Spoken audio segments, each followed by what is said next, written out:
good day, everybody. Welcome back to another episode of Pirkei Avot, the Ethics of the Fathers, live from Israel with Rabbi Chaim Coffman, who I appreciate so much. We've been going at this Mishna very hard. We're on Chapter 2, Mishna 8, and today we got Part 19. I'm hoping we'll see the end soon, or maybe Rabbi will give us a clue on when we might be finishing this Mishna, moving on to more. There's so much more to go. As you've heard him say, in about 90 years, he'll get to this one or that one. It just, there's so much to say and the beauty of the oral tradition. And we're just so glad that he's willing to share out of the nation of Israel. And, you know, he's got so much going on, folks. And like in a couple weeks, he's got his daughter's wedding. And, you know, we want to put a plug out there for him. He needs to raise couple thousand more dollars. So if there's anybody out there that's listening to this and is willing to give him a hand, you can go to his website, orthodoxconversion.com. That's simple, orthodoxconversion.com, and he's got a donation link there. I'm sure he would appreciate it. Put it down what it's for his daughter's wedding. It's just they love to put on beautiful weddings in Israel, and such a joy when such happens, and we just want to keep encouraging Rabbi Coffman as much as he encourages us. So let's just jump right in and see how the rabbi's doing today. Rabbi Coffman, you're live on the air. So good to be with you, and I'm hoping you've got plenty to share today. Come on, do I never have anything to say? No, you're busy. There's always plenty what to say. The question is, you know, can people hear the words? So, you know, as you mentioned, you know, I got my fourth daughter getting married. That's right, in a couple of weeks. And as the Satmar Rebbe of blessed memory said, the greatest miracle was not the 6-day war. Greatest miracle is how ultra-Orthodox Jews marry off their kids. You know, it's a miracle, and there's no way to slice it because, you know, people make money, you know, make less money here, and whatever, food costs are way up, everything. You know, I just saw an article recently saying Israel is the second most expensive place to live in the world outside of Switzerland. Yeah, now if that's true, that's even more miraculous, living in a war zone, right? Which, you know, Israel seemingly is in. You know, and I read an article recently also, real estate's up 11%. 11%. Right? We have crazy much, real estate. You know, the number of places cost prohibitive for people to buy because you have to put at least 20-30% down. You know, it's up 11%. That makes it a little, you know, I'm not going to say impossible, but makes it very difficult, you know, certainly for people to buy. So, yeah, so you can go to my site, orthodoxconversion.com. It's a place to pay. You know, if anyone wants to donate, you know, more than welcome.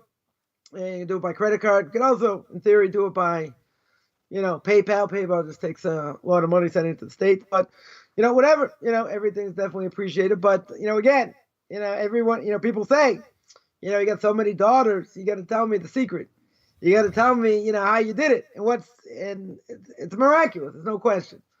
You know, I'm not saying I'm out of debt per se, but, you know, thank God, not serious debt. Other people, you know, maybe a more serious debt, whatever the case is, but it's miraculous. No question. No question about it. So we are in Chapter 2, Mishnah 8, Part 19. And we finally finished up the idea, you know, the more study, the more wisdom. All right, we spoke about that.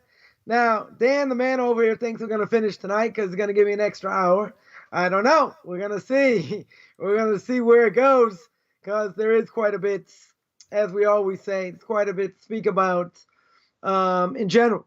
So the next part of the Mishnah, next part of the Mishnah here is the more counsel, the more understanding.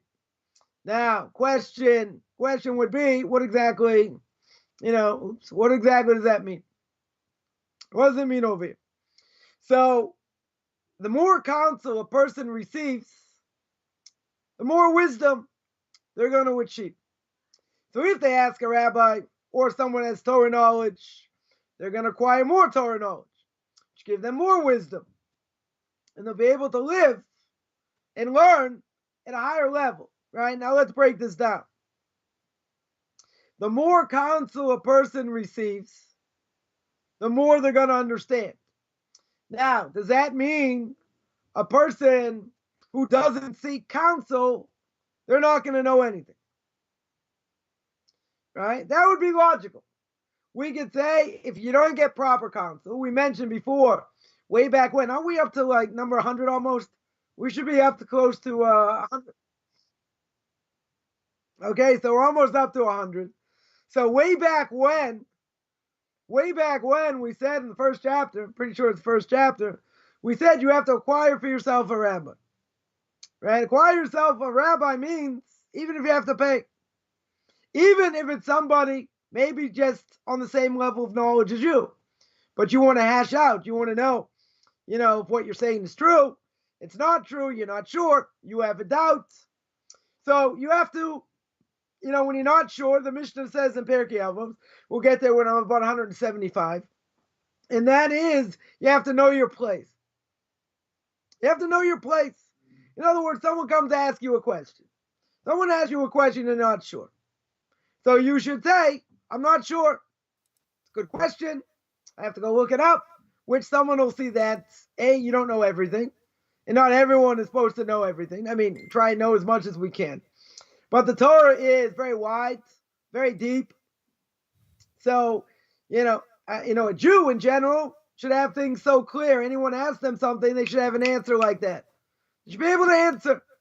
But again, some things are more complex, some things less complex. And my Rebbe, as most people know, or Moshe Sternbuch should be well, that he once told me he had a certain question. He wasn't sure. So he told me, well, I think like this, think like that. So in this case, I'm stringent. Okay.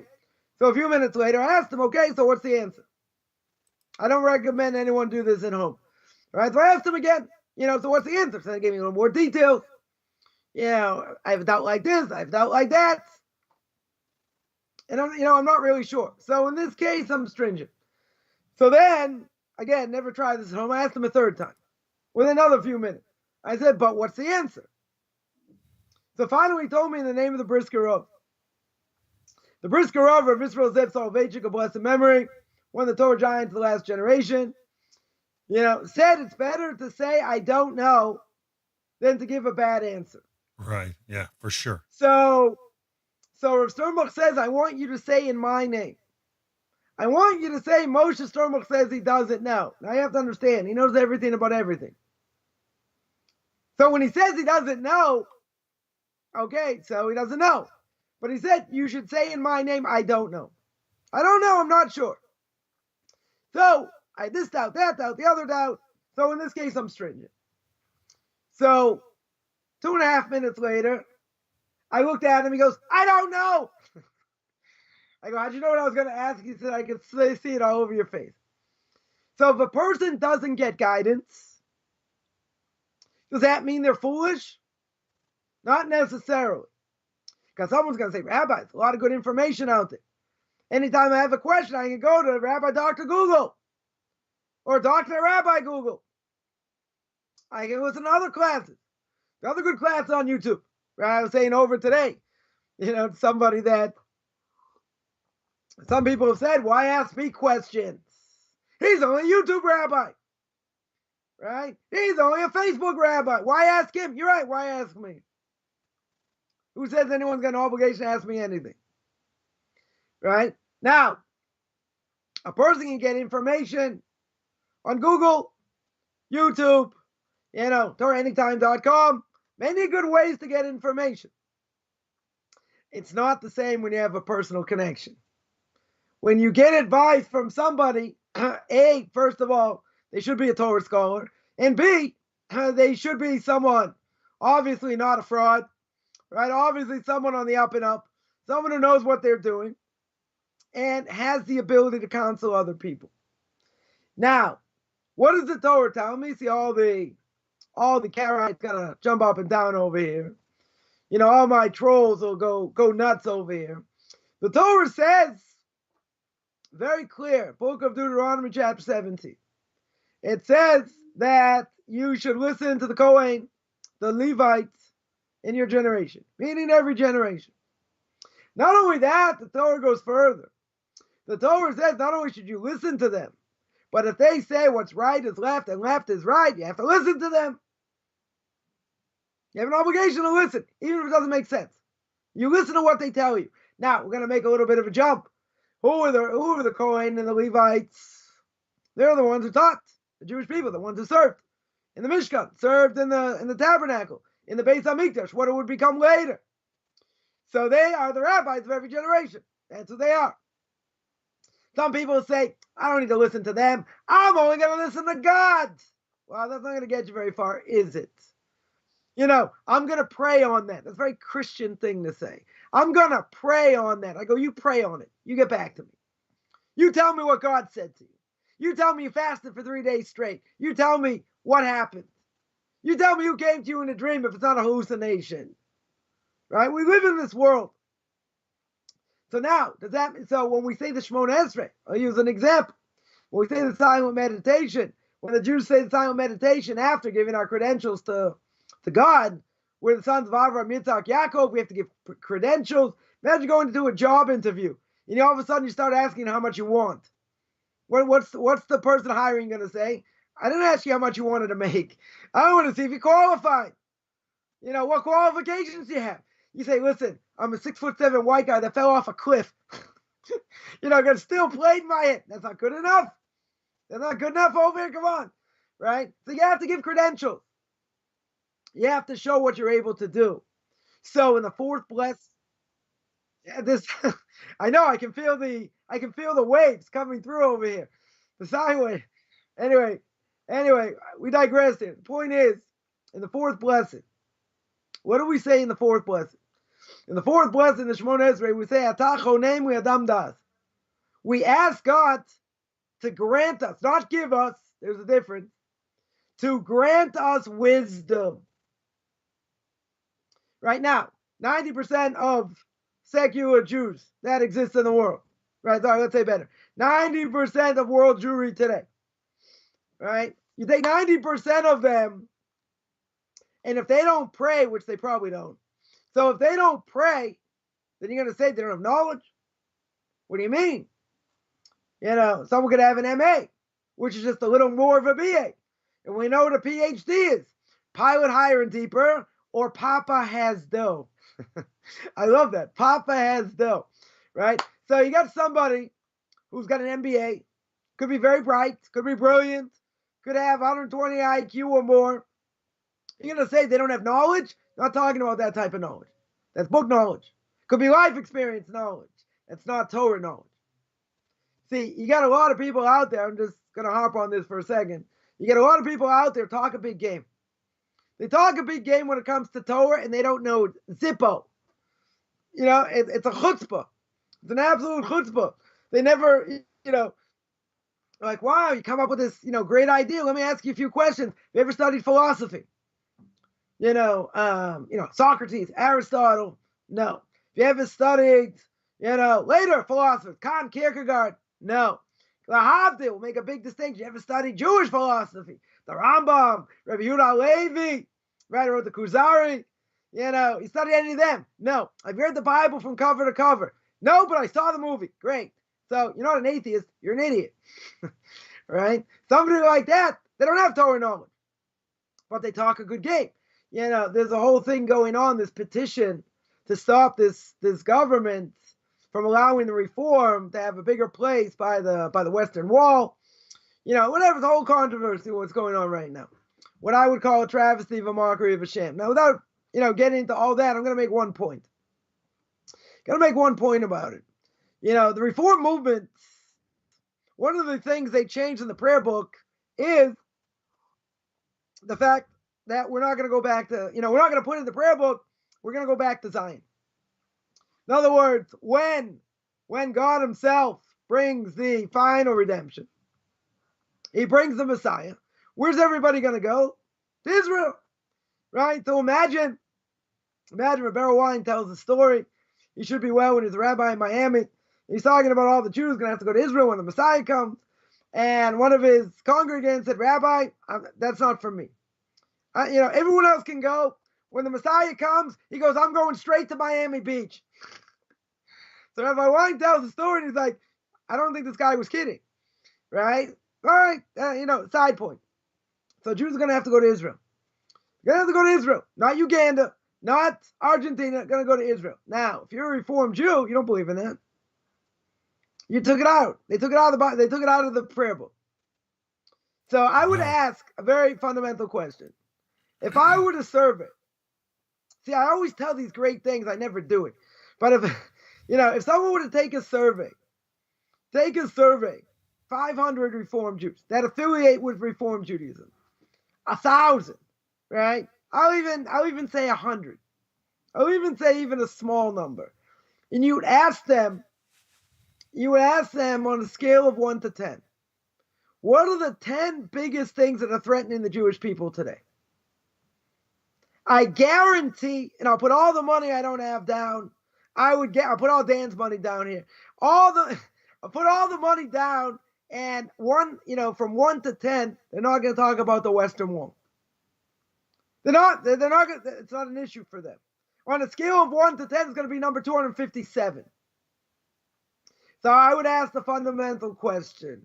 And the question is, so they're higher ups or whoever are making this big stink, about the Western Wall, which most of them have never been to. Boy, isn't that ironic? Probably 60% of Reformed Jews have never been to Israel. Probably a lot of conservative Jews also. Never been to Israel. So why should they even open their mouth about the Western Wall? It's not an issue for them. They took it out of the prayer book. They ripped it out of the prayer book. God forbid, we're not going to go back to Zion and rip that out. Isn't that one of the 13 principles of faith of the Rambam? Of Maimonides? Believe with perfect faith the Messiah is going to come. So what's the offshoot of the Messiah coming? Where's he going? He ain't going to the prairies. I can promise you. Out of Zion. Yeah, the word will go forth. He ain't going there or downtown, wherever you're dealing with all these derelicts. He ain't going there, right? He's going to be in Israel. And the Jewish people are going to have to fall after he, wipes out half the world. And whatever it's going to be. Without getting into that, the point is that how can that be part of an agenda if none of them really believe in it? It's kind of silly. Right? But again, without getting into, with the politics and all that, the more counsel, the more a person's going to listen to a proper rabbi. Now, we've spoken about this before, right? Because if I go into detail, we're not going to finish till, I don't know, we'll be like, part 32. 30, we'll be part 35, or something like that, right? You remember, if you remember the movie Airplane, right? That, this woman's waiting this cab, right? So it's like, I'm going to wait 5 more minutes, and then people waiting for the plane's like, and this flight gets to gate 27, gate 28, gate 35, like they're running for the plane, right? So, okay, I digress here. The point is, I don't know even what the point is. Point is, if a person listens to Das Torah, they get counsel. What are they going to get? What are they going to get in return? They are going to get more wisdom. That's what they're going to get. But somebody who's not interested in that, they're not interested in Torah, right? What does it mean over here? They could be very smart in secular things. They could have that secular knowledge, but over here, they're going to have nothing. Stumbling blocks everywhere. They're not looking for counsel. So if counsel brings to more understanding, does that mean a person can't learn on their own? No. A person should learn on their own as well. Plenty of things to learn on their own, right? But again, a person needs guidance. Person needs guidance to get anywhere in this world. So I mentioned on my blog, as I mentioned before, at orthodoxconversion.com, first thing I ever put on my blog was, does a person think they can get through the conversion process by themselves? Now, the answer was obviously no. It had nothing to do with knowledge. People can get a lot of book knowledge. But if they don't know the ins and outs, they don't know what to do, etc., then it's going to take them a long time. They'll make mistakes, they'll spin their wheels, etc. So if a person learns someone much greater than them, right, they ask a rabbi, someone who has Torah knowledge, so de facto they should have more Torah knowledge because that's what they're getting. That's what the person hopefully is giving them. But what's the problem? what's the problem? The problem is, as I spoke last week on Tanakh Talk, the topic was about Noahites and about how, Noahites don't want rabbinic advice. Right? That's it was actually not a catchy true. topic. I'll tell you why. The catchy topic was they don't want rabbinic advice, but their whole thing is rabbinical, even though it's really based, it's extrapolation of Torah verses. But why is that a hard thing for non-Jews? Right? I didn't say nobody. So many Western minds want self-guidance. Yeah. It's not just self-guidance. It goes beyond that. The reason is because where do most Noahites come from? Most Noahites come from coming out of Christianity. Right? They came out of Christianity. So what happened in Christianity? They lied to them. They duped them. They made them ignorant. They didn't teach them properly. So what happens? They finally said, I've been lied to and duped for so long, I'm out. Good.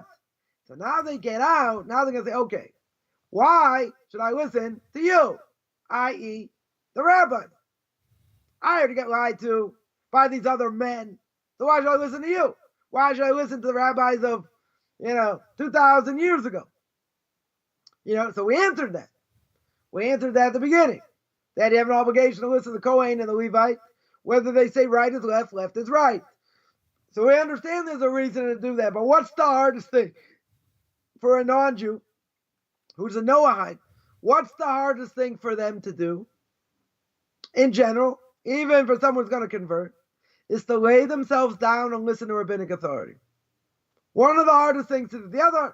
Probably the other most hard thing to do is to move. If they want to convert. It's also not such an easy thing. Right? But this is one of the more difficult things.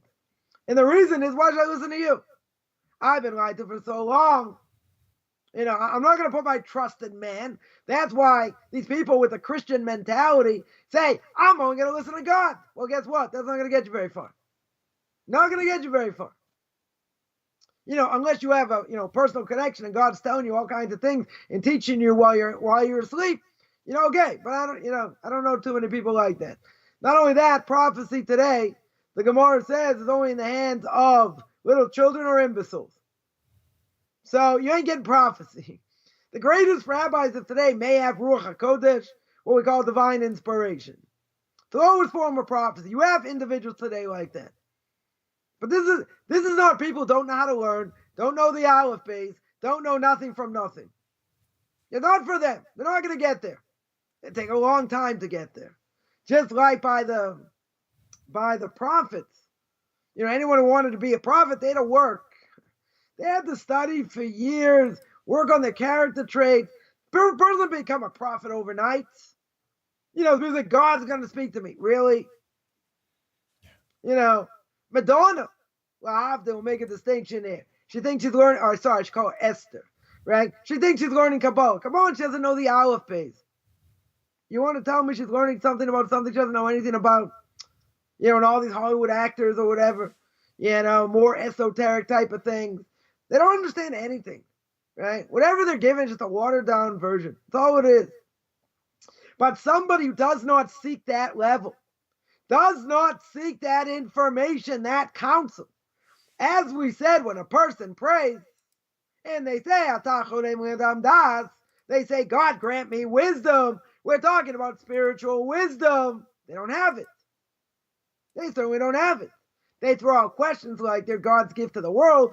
Right, as I mentioned many times, imagine someone reads an article in Wikipedia about physics. Okay, Stephen Hawking, we're going to knock you out. We're just going to knock you out because I read one article. Are you kidding? Guy's a genius when it comes to physics. Learn all of physics and get back to him. Then try and knock him out. You read one article? You read an article in the newspaper, say, oh, that's what it's all about. Like, there was a great rabbi once at a convention, about Torah and science. So a scientist comes up to him and he says, can't we sum up all of Torah by, we should be nice to the other person? Can't we sum up all of Torah like that? So the rabbi looks at him and he says, I got an idea. Can't we sum up all of science as twinkle, twinkle, little star? Great answer. Great. Yeah, you had a comment before? Yeah, I read a wonderful article yesterday where a rabbi was quoting during the development of the Mishkan that Moses did not convey everything exactly verbatim to the builders. And it says in Exodus 35. Exodus 35:10, it says, "And every wise-hearted person among you shall come and make everything that the Lord has commanded." And the way this rabbi brought this out is that the wise-hearted person was someone different than just somebody that took textbook instructions. It was somebody who had wisdom and began to apply it, got the bigger picture from what had been shown to them by Moses, without having to give the minutia. You know how a lot of buildings today are built with blueprints and right down to the detail. But who are these people? Do these people understand how to build? They're in the desert. That's what this article said. They came out of the desert. How would they know how to build? They wouldn't know how to build. Well, it starts out in 35 that Moses assembled the entire assembly. You're right, but again, where did they get the knowledge to build? It's anyone who had an open heart, right? That means God filled. That means God filled their heart. It wasn't their own knowledge. Exactly. It wasn't their own knowledge. That's right. Right.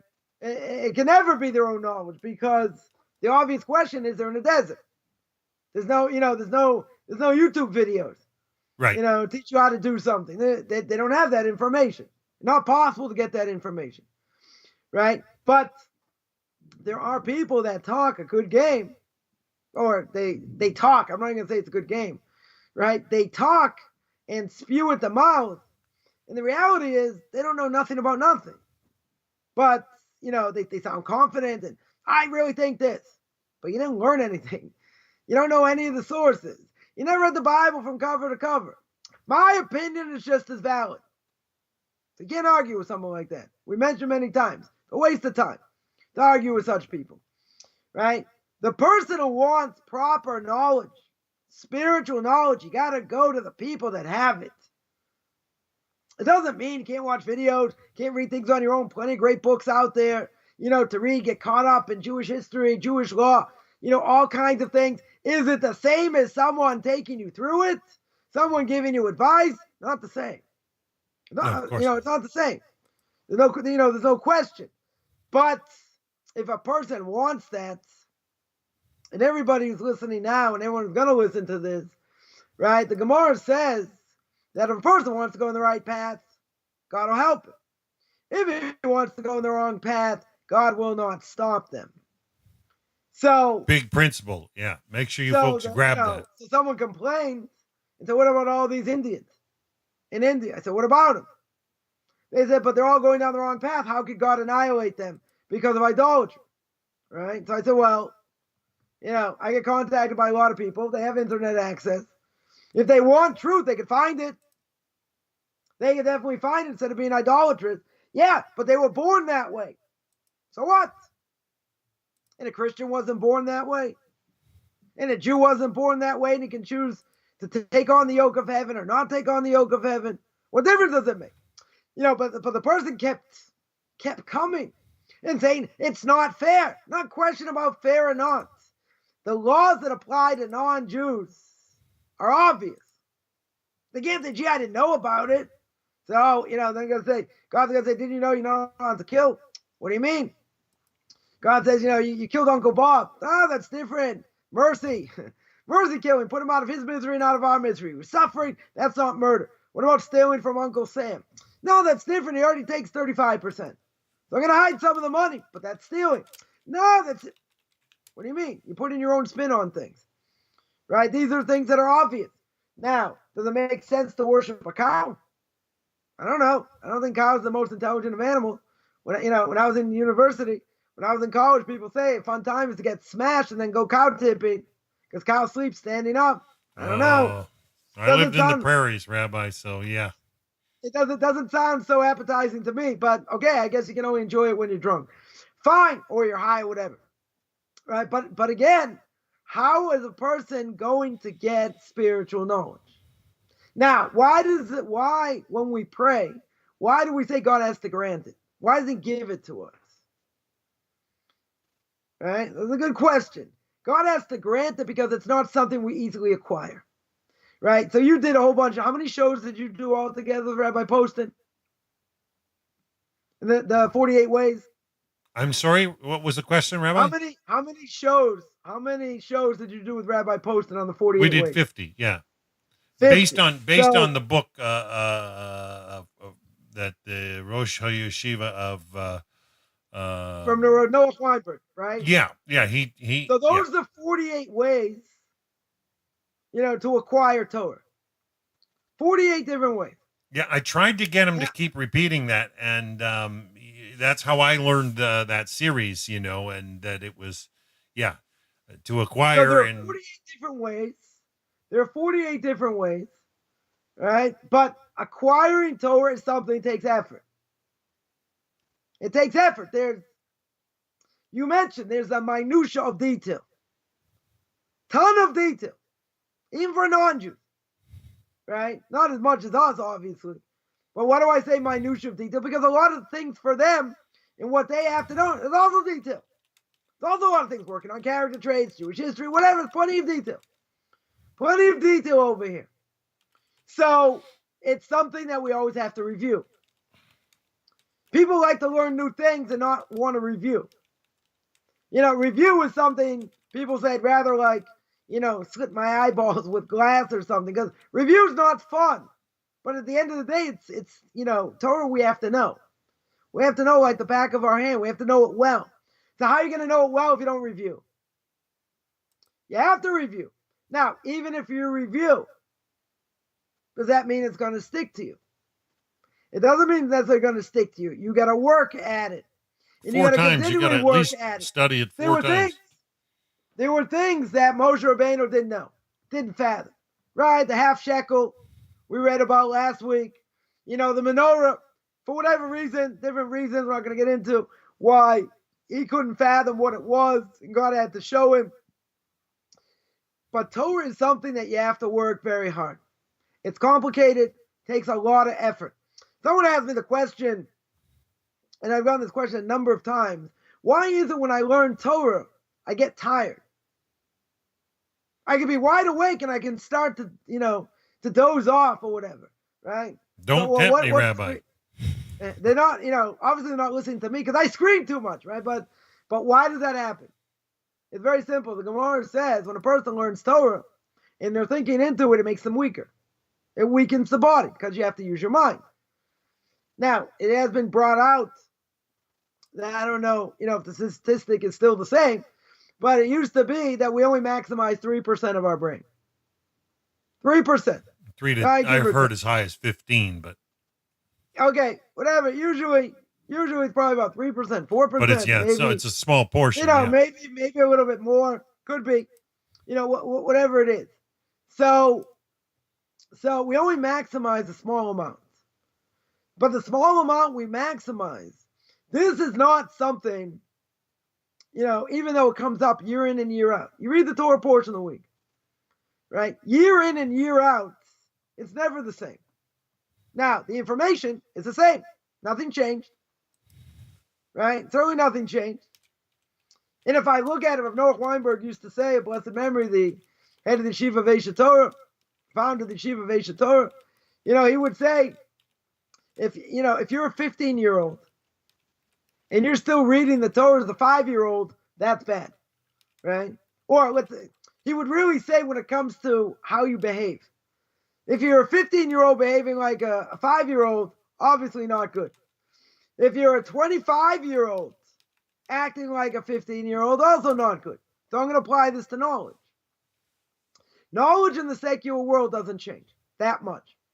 Person becomes a doctor or a lawyer, okay, they have to be up to date, yearly, new inventions or more diagnosis for certain things or more, more, medicine, how to deal with certain diseases or whatever the case is. They have to be up to date, to a certain extent. Someone who's a lawyer, certain things come up new here and there. etc.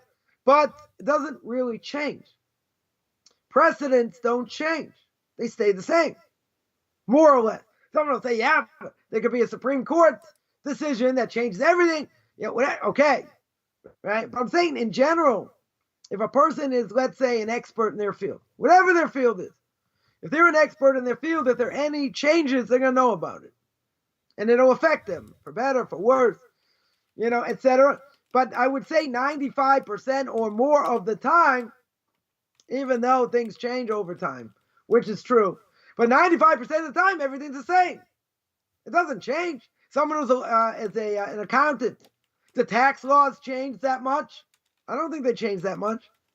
In general, you're going to say, well, you're not an expert in any of these things. You're right.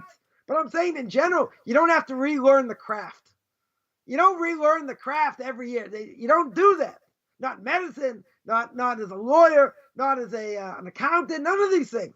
Okay, you might have to learn a few different things of, different things that come up new, that you have to change certain things or whatever. Okay, that might be. But everything stays the same, right? More or less. Comes to Torah, it's never the same. Why do I say it's never the same? The story may be the same. The Talmud may be the same. Right? That may be the same, but you know what? There are multiple levels. 70 faces to Torah. If there are 70 faces to Torah, that means if I learn about the sin of the golden calf next year, it shouldn't be the same as I learned it this year. I should have more depth, more understanding, see more things, whatever, right? Definitely should not be the same. Otherwise, we're stagnant, right? We're doing things by rote, which I've spoken about a lot, which give you a prelude to tomorrow's class, the book of Leviticus chapter 16. Still, we're in part 9. I think we're in part 9. Part 8 or part 9. I think part 9. One verse. You think it's bad we're in part 19 over here? Okay. That I do for 2 hours and change. So imagine 20 hours, one verse. I'm still not done. I still got one other thing to go through, and hopefully we'll get to verse 2. And then, and one of the things of verse 2 we're going to see is about doing things by rote. So we'll see how far, I get with that if I get to it. Right? So now based on that, what am I doing over here with this knowledge? The knowledge is not the same. That's the point. The knowledge is not the same. Because if I go through Rashi on the Parsha, I see different things. I understand different things. Why? Different world outlook, more experience, different life experience, flavors, more knowledge. You have different knowledge of somewhere else. So now you ask a different question over here. You learn more. You don't stagnate. If a person's older and they're learning the same, they're learning the same text like they learned it when they were much younger, that's a bad sign. Now, what if a person has world-class knowledge? Take someone like my Rebbe. How does he look at something like he never saw it before? And he's been through it 100 times. That's a very hard thing to do. That, you already have your biases. You can't learn it like you learned it, like you're first learning it. Because you already know what the commentaries say. You already know what your conclusion is over here. Right? You're not going to change your world outlook over 50 years, more or less. Because I know, there have been a few things that I know my Rebbe's changed over the years. There's only a few. Right? Because he had doubts about certain things or whatever, and, changed his mind different ways. For certain things. But very few, probably count them on one hand. If that. So, if we're learning knowledge, Torah knowledge, as King David says, expansive as the sea and the, whatever, it's limitless. It's totally limitless. If it's limitless, and this is what the secular make a mistake. So I already learned all that. I already learned Tanakh. Deep Tanakh is, kids don't learn it because it's confusing. Some of it seems to contradict Torah, right? But very, very deep. A lot of Torah is very deep. See what's going on behind the scenes. Very, very deep. People look. It's so funny. People open up their mouths, before they know anything. They look at things only at face value. Right? I'll give one example. You take the story of King David and Bathsheba. Right? You look at that story and you say, wait a minute. What he did didn't seem so good. Takes Bathsheba. he sends Uriah Hittites, sends them out to the front lines, seemingly to die, right? To go to his death. He takes his wife. So you're going to say, David HaMelech, one of the greatest people of all time. How could he have done such a thing? Now, let's give a little bit of background. Anytime someone went out to war, what do? They gave their wife a get, a bill of divorce. Now, the bill of divorce would be retroactive. If I don't come back, you're divorced. If I do come back, then the bill of divorce is null and void. Right? They do it on condition. Not only that, Uriah Hittite was considered what we call a morid b'malchus, rebelled against the king. What's the punishment for rebelling against the king? Death. Right? Death. Now, if you look at those two things, technically speaking, did David HaMelech do anything wrong? Technically, no. Wrong. He didn't take a woman that was forbidden. And by sending someone to the front lines, he deserved to die. He was a morid b'malchus.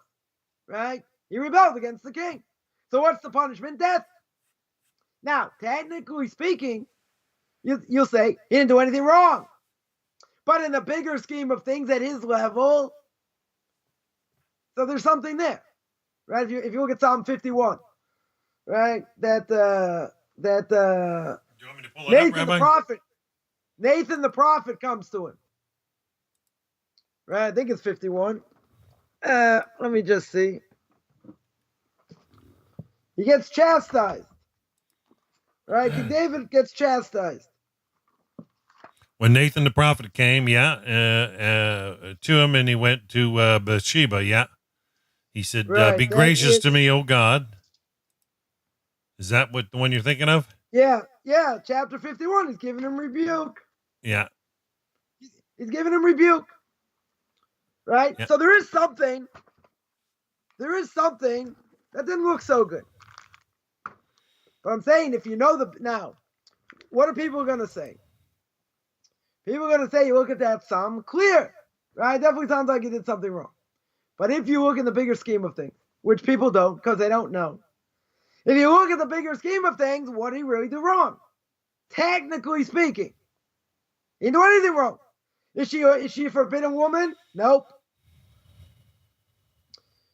Sending them off to war, is that, in the front lines, not forbidden. Why?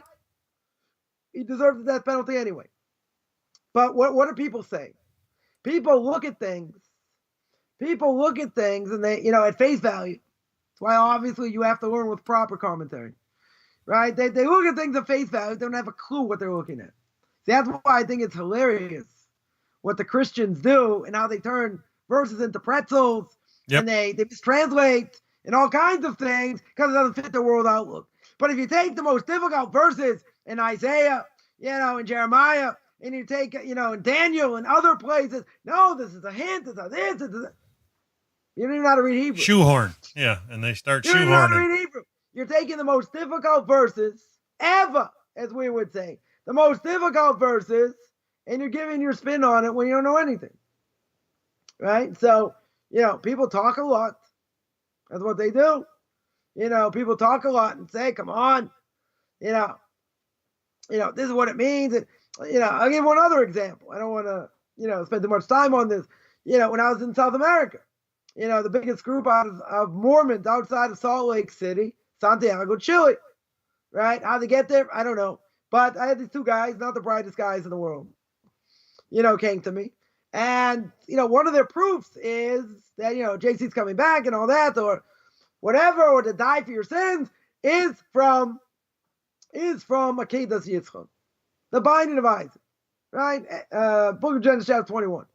Yeah, right? we did that 21-22 this week, last week in our Genesis class. So you go through that. What happened at the end? He doesn't die. According to every version, he doesn't die. Now, according to Kabbalah, he might die, come back to life, whatever. That's a whole different discussion, right? But according to the simple explanation, and all the Karaites will be jumping up and down, singing my praises, he doesn't die. He doesn't die. So I asked them, I said, read the end of the chapter. They said, Does he die? No. What does he do? He takes the ram. God says, don't kill him. He takes the ram. An angel tells him, don't kill him. He takes the ram, and that's it. I said, does he die? No, but there's a hint. Where's the hint? He doesn't die. He doesn't die over here. Right? So obviously they have to take things that they're, and what they're going to do with it. But if you don't have other knowledge, then you're lost over here. And with them, just like any missionary, it's why it's a waste of time to deal with a missionary. Because anytime you ask them something, they ask you something. Let's say you ask them something, they don't have an answer. Or you answer what they say and say, no, that's not what it means. It means like this. Oh, very interesting. Let me show you something else. No, answer my question. When I got to these Mormons, I said, listen, I asked you 3 questions you don't have answers to. I said, go back, get me answers, and then we'll discuss. Then we'll have a discussion. But you don't have answers from me. Why do you keep going on to something else? And then they gave me the punchline. The punchline was, but don't you believe John Smith, he found this book the of golden Mormon tablets, in 200 years. I said, did you ever read Exodus chapter 19:20? God gave the Torah in front of 3 million people, right? And then both the Christians and the Muslims agree. That's what happened. 600,000 men between the ages of 20 and 60, not including women and children, right? How many people is that altogether? 3 million, give or take. 2 million, 3 million, right? Whatever it is. So I said, doesn't that beat your story of John Smith in 200 years in a cave? Checkmate. And they said, wow, that's so interesting. I said, goodbye. That was it. That was it. Now, there's a whole nother thing over here I want to get into, right? And that is, when you ask a rabbi or someone that's Torah knowledge, you're going to get Torah knowledge. You're going to gain wisdom. They're going to learn at a higher level. But you know what the punchline is? The punchline is, we said, the more counsel, the more understanding. Someone's going to say, I got my own understanding. I'll take my own wisdom. What do I need them for? So if you're going to gain more knowledge through them, you're going to gain a heck of a lot more than doing it yourselves, right? Anyone who's gone through, let's say, Tanakh, they've worked their way through Tanakh, and then they listen to Rabbi Singer or Rabbi Skobach, and they see him go through it. It ain't the same. It's not the same, right? I tell people about my conversion classes. I said, listen, read the outline. When I give the class, either it'll be very similar to the outline, or I'm going to bring in other things you never really thought about. Someone would say, come on, Rabbi, I'm on the road a lot. Give me a couple months worth of class. Imagine 8 classes, right? Sorry, it's 16 classes, 8 classes a month. So imagine like 16, 17, 18 hours, right, worth of classes. Right now, if you would go now, sometimes, obviously I stick to the outline. But even when I stick to the outline, other things will come in. People ask other questions, or I'll bring up other things that people didn't necessarily ask, that may be relevant, etc. So going through it by yourself is not going to be the same. It's just not going to be the same. Like, someone said, you give this class, I started the book of Genesis, right? 9 years ago, almost 10 years ago, probably. I started, Dan, you're going to love this. I started, 9, 10 years ago, the book of Genesis. Where am I holding now in 10 years? Book of Leviticus chapter 16. I did it once a week. I haven't got very far, right? So someone said, what do I need your classes for? This is not even a class I charge for, which most of my classes I don't. So he said, I know the Bible cover to cover. Why would I need you to take me through it? I know the Bible. So I said, okay, you've gone through the story of Lot and his daughter, right? So everyone knows where it's going, right? Moab, from my father. Who comes out from Moab? Generation, 2 generations, 3 generations later, Ruth. Who comes out of Ruth? King David, right? Christians need that. Jews need that, etc. So I said, I bet you never thought the Jewish Messiah is going to come out of an incestuous relationship. I said, you ever read the story of Tamar and Yehuda? Right? And that's where kingship comes from. One son dies, gives him another son dies. Third son, he's not going to give him over, right? He's afraid. So she goes to her father's house, dresses up as a prostitute. He's with her, blah, blah, blah. And he has 2 kids. Through those 2 kids, what does the Torah say? The kingship will never leave the tribe of Judah. That's what the Torah says. So I said, I bet you never thought that either. So he goes, Rabbi, what's your point? I said, my point is, I don't think you know the Bible as well as you think you do. Because if you learn it without commentary, you're missing a lot. You're missing a ton of information, right? So now the question is, am I going to listen to what this rabbi says or what rabbis say? Because we're saying over here, the more counsel, the more understanding. Someone who doesn't want counsel, right? We said before, de facto, you're not going to have understanding. You're going to think you have understanding. Maybe you do to a certain extent. Maybe you do. Yeah, you could delude yourself, but though. It's never going to be the same. It's never, ever going to be the same if you're going through it yourself. Now, that doesn't mean I need someone to hold my hand the whole time. Because then you'll never get anywhere. So, you have to learn Bible, you have to learn Tanakh, you have to learn other things. If you're Jewish law, all these things. So there are a lot of good books out there, certainly in English or any language you understand, right? Or, I'm not saying translate in every language, right? But nonetheless, there's a lot of information you have to get on your own. But what happens when you're stuck? What happens when you're not sure? When you're not sure, you don't fudge it like, some statisticians may do, or, other people may do that.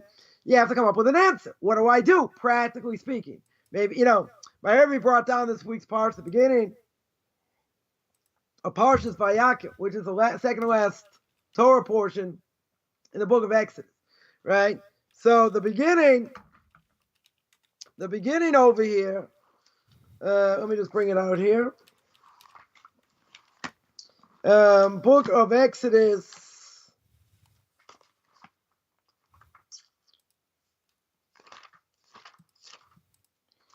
Here, the book of Exodus, chapter 35. Right, what does it say? Book of Exodus, chapter 35, Moses assembled the entire assembly of the children of Israel, said to them, these are the things that God commanded you to do. 6 days work may be done, 7th day shall be holy for you. They have complete rest, blah, blah, blah. Should not kindle a fire. Verse 3. So what does God tell you? You got to keep Shabbos. You got to keep Shabbos. Well, I already know you have to keep Shabbos. Right? We already know that from previous verses. Right? So we know that there's a connection to the Mishkan, to all the, building of the tabernacle, all the loops, the poles, the this and that.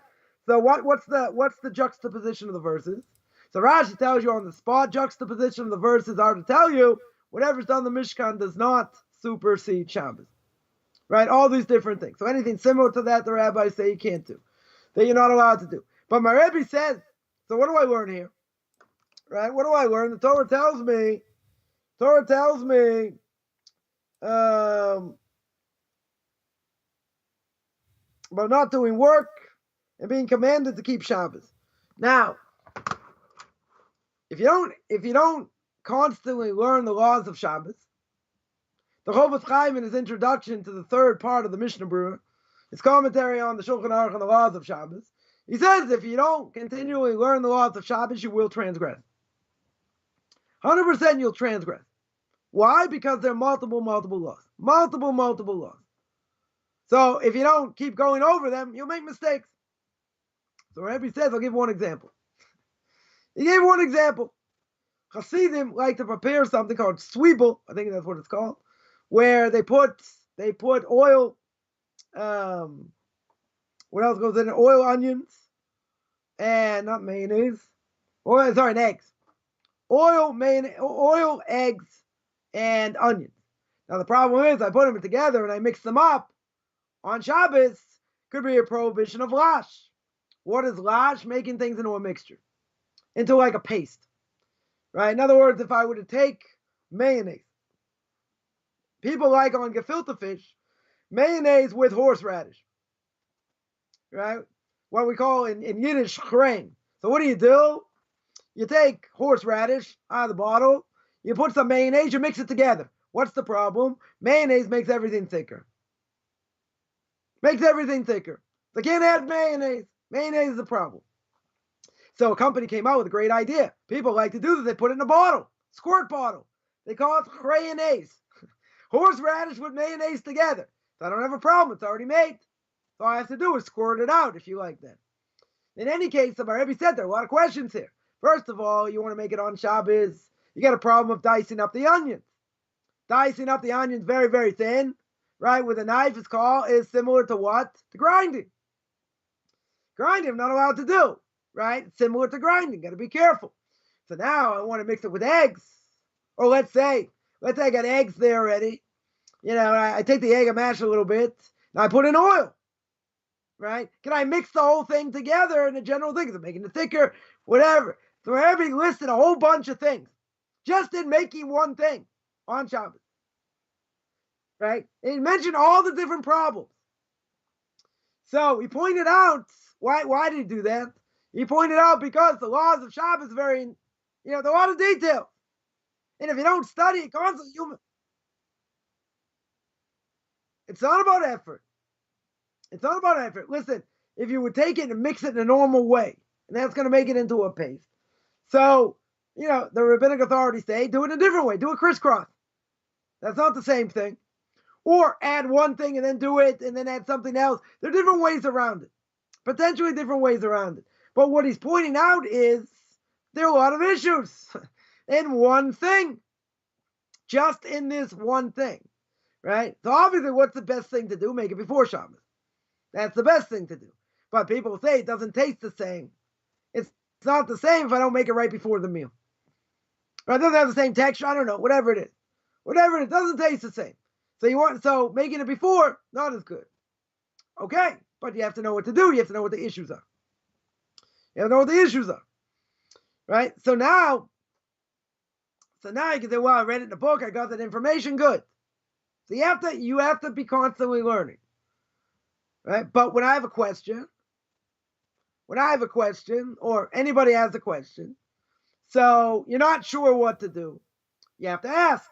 Now, doesn't necessarily mean you have to ask a rabbi. You have to ask somebody who has that knowledge, who you feel or absolutely has that knowledge.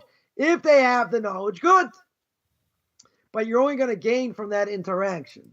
Because the person may say, well, I only thought this, or I only thought that, or I thought this should be the case. Well, you thought wrong, or maybe you thought right? But you're not going to get that information by yourself, because you're not going to be sure. Because someone asked me earlier today, that this person married a convert. He said one day they want to give classes, to teach potential converts. They said, but how do you know? Like what information to give over? Let's say in the laws of blessings. How do you know, which, what the final verdict is? For example, right? I'll give an example. You take a carrot. What's the blessing over carrot in general? Brei pri adama. Grows from the ground. Right? That's what it means. Created from the ground. Now, how are carrots made? See, this changes the way you eat. That's why you'll never convert, right? Changes the way you eat, or think about the way you eat, right? Now, how do people eat carrots in general? They either cook them, boil or steam them. They steam them, right? Or what do they put them in? Salads. You eat them raw, right? You can eat them raw or bake cooked. them. Bake them, right? Roast. That's what it means. Cooked, roasted. You can roast them. You can fry them. All the same thing. Right, but you can also eat them raw. So if I would eat a carrot raw, isn't that the same blessing as if it's cooked? Same blessing. Doesn't change. Now, Rebbe once mentioned, say, listen, most people eat carrots cooked. Probably they eat them cooked. So if you would eat them raw, you'd have to make a general blessing of Shakod and the Bidvaro, that God brought everything into being according to his word. That's the lowest level blessing. That means it didn't grow from a tree, didn't grow from the ground. It's not anything from the five grains, right? White, rye, wheat, barley, oats, etc. And it's not bread, right? Now, everybody jumped on him when he said that, because they said, what about salads? Plenty of people eat carrots raw, right? Might not be the majority. Majority of the time might be cooked, okay. But you want to tell me if you eat them raw, you make that blessing? Nobody holds that today. Nobody. He brought that up, but nobody holds that, practically speaking. So obviously you have to know what the world does. There could be a difference of opinion between great rabbinical authorities of this generation. So a person asked, well, how do you know what to do? I said, well, they're going to ask, whoever the rabbi is, they'll ask them, what should I do in this case? You say, well, it's a difference of opinion between this one and that one. So, okay, so what should I do? Right? So, you say, listen, this is what I do, and this is why I recommend it. Other people may disagree, but if they're coming to you for an answer, you have to tell them, right? You have to tell them. So a person can only give over that information if they know. Exactly. If they know what goes on in the world, in the Jewish world, right? Give one other example. Every Friday when I make soup, one of the things I put in soup is zucchini, right? Is zucchini. Now, zucchini, how could you eat it? I can eat it steamed, cooked, baked, whatever, and I can eat it raw. If you live in America, people eat them raw. They eat it raw also, right? As part of a salad with a dip or whatever. Could be in Canada, the same thing. In Israel, if you do that, if you eat it raw, Israel's going to think you're a guy. They're going to think you're a non-Jew. They're like, yeah, what are you doing? Nobody eats it that way. So what's the blessing? Normally the blessing is Brei Pri Adama because it grows from a tree. But if you live in a place where nobody eats it that way, but you yourself eat it that way because that's how you grew up, you have to go according to the country you live in. Right, so for me, I always chuckle to myself. I make a shackle because nobody in Israel makes Adama. They don't, because most people don't eat it that way. Could be there are enough English speakers that I never really checked this out further, but could be there are enough English speakers here now that might change a little bit. But I don't think so. You go after the custom of the place, not where you came from, in general. Now, how would somebody know that? You only know that if you learned it, and you spoke to other people about it, in different things. That's the only way you would know it. So that's why, in general, you got a lot of these fake rabbis out there, which, again, we're not going to go through this, that don't know nothing from nothing, and they'll say, you make this blessing. They don't know what's behind it. They have Rabbi, no idea. Can you see the last question on the YouTube chat? Let me see. If Yeah, we weren't sure, do we just say Shakova covers everything? Yeah, but it's not the best way to do it. In other words, if you're not sure, could a person make a general blessing? That's the general catch-all blessing, right? Could I do that even if I'm not sure what the blessing is? Yeah, you could. Well, it's like me saying, hey, folks. Right. You could do such a thing. I wouldn't say it's the best way to do it, but you definitely could if you're not sure. But the point is that you have to learn under somebody who knows. And if they don't know, they'll tell you. I'm not really sure. It could be this, could be that, etc. But if they give you an answer and they say, yeah, this is a halacha, or whatever, whatever the case is, then we mentioned before that person now, if they don't like the answer, unless the answer is wrong, you're not allowed to go to someone else and ask another question. Same question. In other words, someone comes to me and I say, that's the halacha. They can't say, I don't like that answer. I'm going to go somewhere else. I'm going to go, I had somebody who used to ask me all these questions, and they, and every time I give them an answer, they say, yeah, but so-and-so holds like this. Or this one holds like that. So what was my answer? The way you're asking me. If you're asking for an answer, I gave you an answer.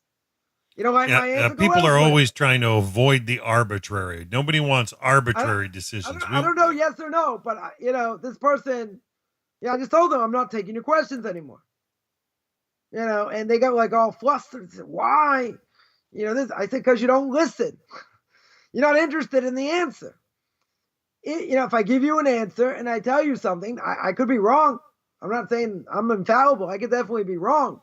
But at the same time, if you ask a question, don't tell me 5 other opinions and say not that way. It's disrespectful. That's what I hold. That's what I hold. And I got things to back it up. If I'm wrong, I'll admit I'm wrong. I definitely admit I'm wrong. But that's another issue. And the other issue when I spoke on Tanakh Talk was people are not going to go for counsel. Because that's the hardest thing. It's a trust issue. Right? I said that a number of times. It's a trust issue. When people come to me, they don't trust me 100%. They shouldn't. Check me out. Check out my videos. See if I am the real deal or I'm not the real deal. Right? But it's like anything else.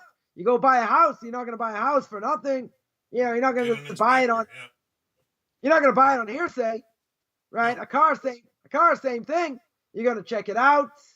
what the issues are, could be, not be. You're making a major investment. Same thing over here, right?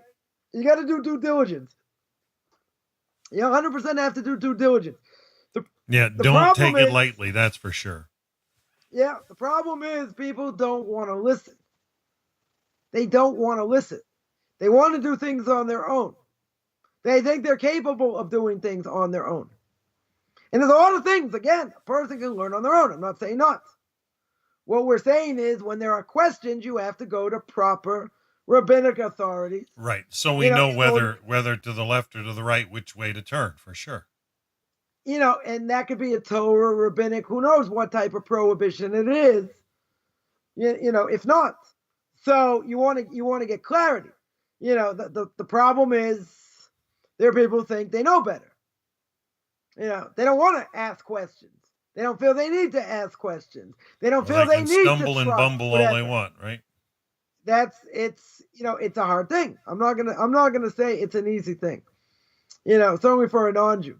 I didn't have these biases. I've never been burnt. Growing up. So I didn't have, let's say, a bias against rabbis like some people do. That they'll say, oh, who says I have to listen to them or get advice from them? The example I've given is, a person has a problem, medical issue, you go to a doctor, right? It's pretty clear. Now, let's say there was a story, I told the story before, someone had a brain tumor. They had a brain tumor and went to a specialist. Specialist did not know what to do. Because he said, if I go in here, I can hit the brain this way, make you into a vegetable. If I go in this way, if I'm not 100% accurate, make you into a vegetable. He had no way. He had no way to do it. He felt he had no way to do it without making this person a vegetable or killing him. So he went to the Chazon Ish. Went to Avram Mishai Karl, it's a blessed memory. Goes to the Chazon Ish, one of the Torah giants of the last generation, Bnei Brak, certainly according to everybody. And he tells him the story. Now, people are going to say this guy's out of his mind. He's a rabbi over here, the Chazon Ish. What does he know about medicine? What does he really know about medicine? Chazon Ish was one of the Torah giants of the generation. Right? They went to get advice. So what did the Chazon Ish do? Took out a pencil, piece of paper, drew a picture of the brain. Right? I guess he had scanned or whatever where this tumor was. And he told this guy, he said, okay. He drew a picture of the brain. And he said, tell the surgeon, go in this way, come out this way, and everything should be fine. Right, well, where's the medical library he went through? With all that medical knowledge. He's hadn't learned Torah, hours and hours a day. You're going to say, he's a witch doctor, he's crazy, this, that. So let's hear the end of the story. The end of the story is, he goes back to the doctor. Again, top surgeon. Goes back to the doctor, shows him the picture. He looks at the picture. He's like, wow. He says, this person's a medical genius. That's the only way to do it. I didn't think of it that way. That's the only way to do it. And that's what's going to happen. I'm going to be able to save your life. But he says, you have to show me the person. You have to show me this medical genius. You have to show me who this medical genius is. This guy was a top surgeon. So he took him to Chazon Ish. The guy was like flabbergasted. Yeah. Didn't work Couldn't for imagine. Couldn't imagine someone had that kind of knowledge just by learning Torah. And this person became a close confidant of the Chazon Ish, didn't do anything without him. Because he saw the brilliance. Now, what's the $1.5 million? See, I have to ante a little bit. What's the $1.5 million question over here? Where did the Chazon Ish get that information? How did he know? So I'll tell you another story. See, good rabbis are able to ask questions with other questions without even getting to the answer. Intellectual virtue, Rabbi. Was it intellectual virtue? So someone went to my Rebbe asking him a question, a health question. He said, I got a remedy for that. Takes out a book. He said, yeah, take this, take that, take the other thing. So they wanted to see the book. He goes, my book. I'm not showing you. So he wrote, I guess, some things on medicine and things to take for different things, blah, blah, blah. Now, I've asked him a number of times certain knowledge that he has. Either he's got a great library in the bathroom, which I never found, or, he took classes somewhere, which I don't know about, or like, where did he get this knowledge from? Where does he get this medical knowledge from if he never went to school? Okay, it helps to be a genius. It helps to have a photographic memory. Not saying he's never spoken to doctors. Probably spoken to doctors a lot about different things. Whatever, but someone cannot have that normal type of knowledge just by, you're going to say, how can you get it by sitting and learning? Because everything's in the Gemara. Everything's in the commentaries. Everything you need to know. You just have to know how to take it. You have to know how to extrapolate it. Now, in the secular world in general, people will say that's absolute lunacy. Why in the world did you go to a rabbi about a medical issue? First thing the rabbi is going to say is, okay, what did the doctor say? What did they say? Then they'll want more information. They'll do other research, whatever. Not just going to answer on the spot normally, unless they have, X amount of knowledge. But someone's going to say that's absolute lunacy. If you had a question for for an accountant, you're going to go to a rabbi. What does he know about accounting? What does he know what's going on in his accounting laws? Right? You'd ask him other things, but obviously, most likely go to an accountant, and then when you hear what the accountant says, you go back and get advice. What that means is that you're getting sage advice, not just, people think, my Rebbe said this many times, I used to sit with him in the rabbinical court, that he would say, people think us rabbis don't know anything about the world. They think our minds, our heads are just in the books, in these old books, and these old things and whatever. And they think we don't know anything about the world, etc. He said, listen, I grew up in England. I know what goes on. I was like, well, you haven't been there, you haven't lived there for 75 years. He goes, doesn't matter. I know what goes on. Queen gave a whole sermon, a whole speech on December 25th. I said, really? What'd she say? Come on, show. What did she say? Let's hear. He would laugh. But, somebody like that, why are you going to them for advice? You're going to them for advice. First of all, they have a lot of life experience.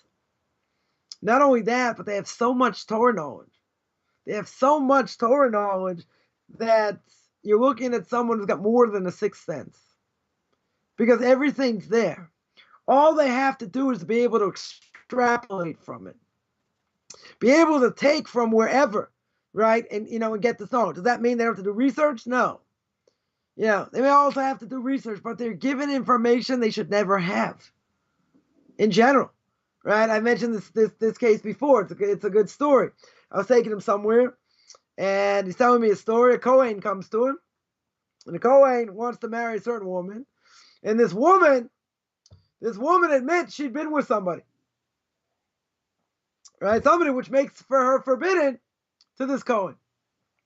The first one, Rabbi said, why'd you believe her? If you didn't believe her, it'd be a different issue. But okay. So what did my Rabbi say? He said, how do you know your mother didn't have relations with someone that makes you a halal? What's a halal? It means a blemished Kohen.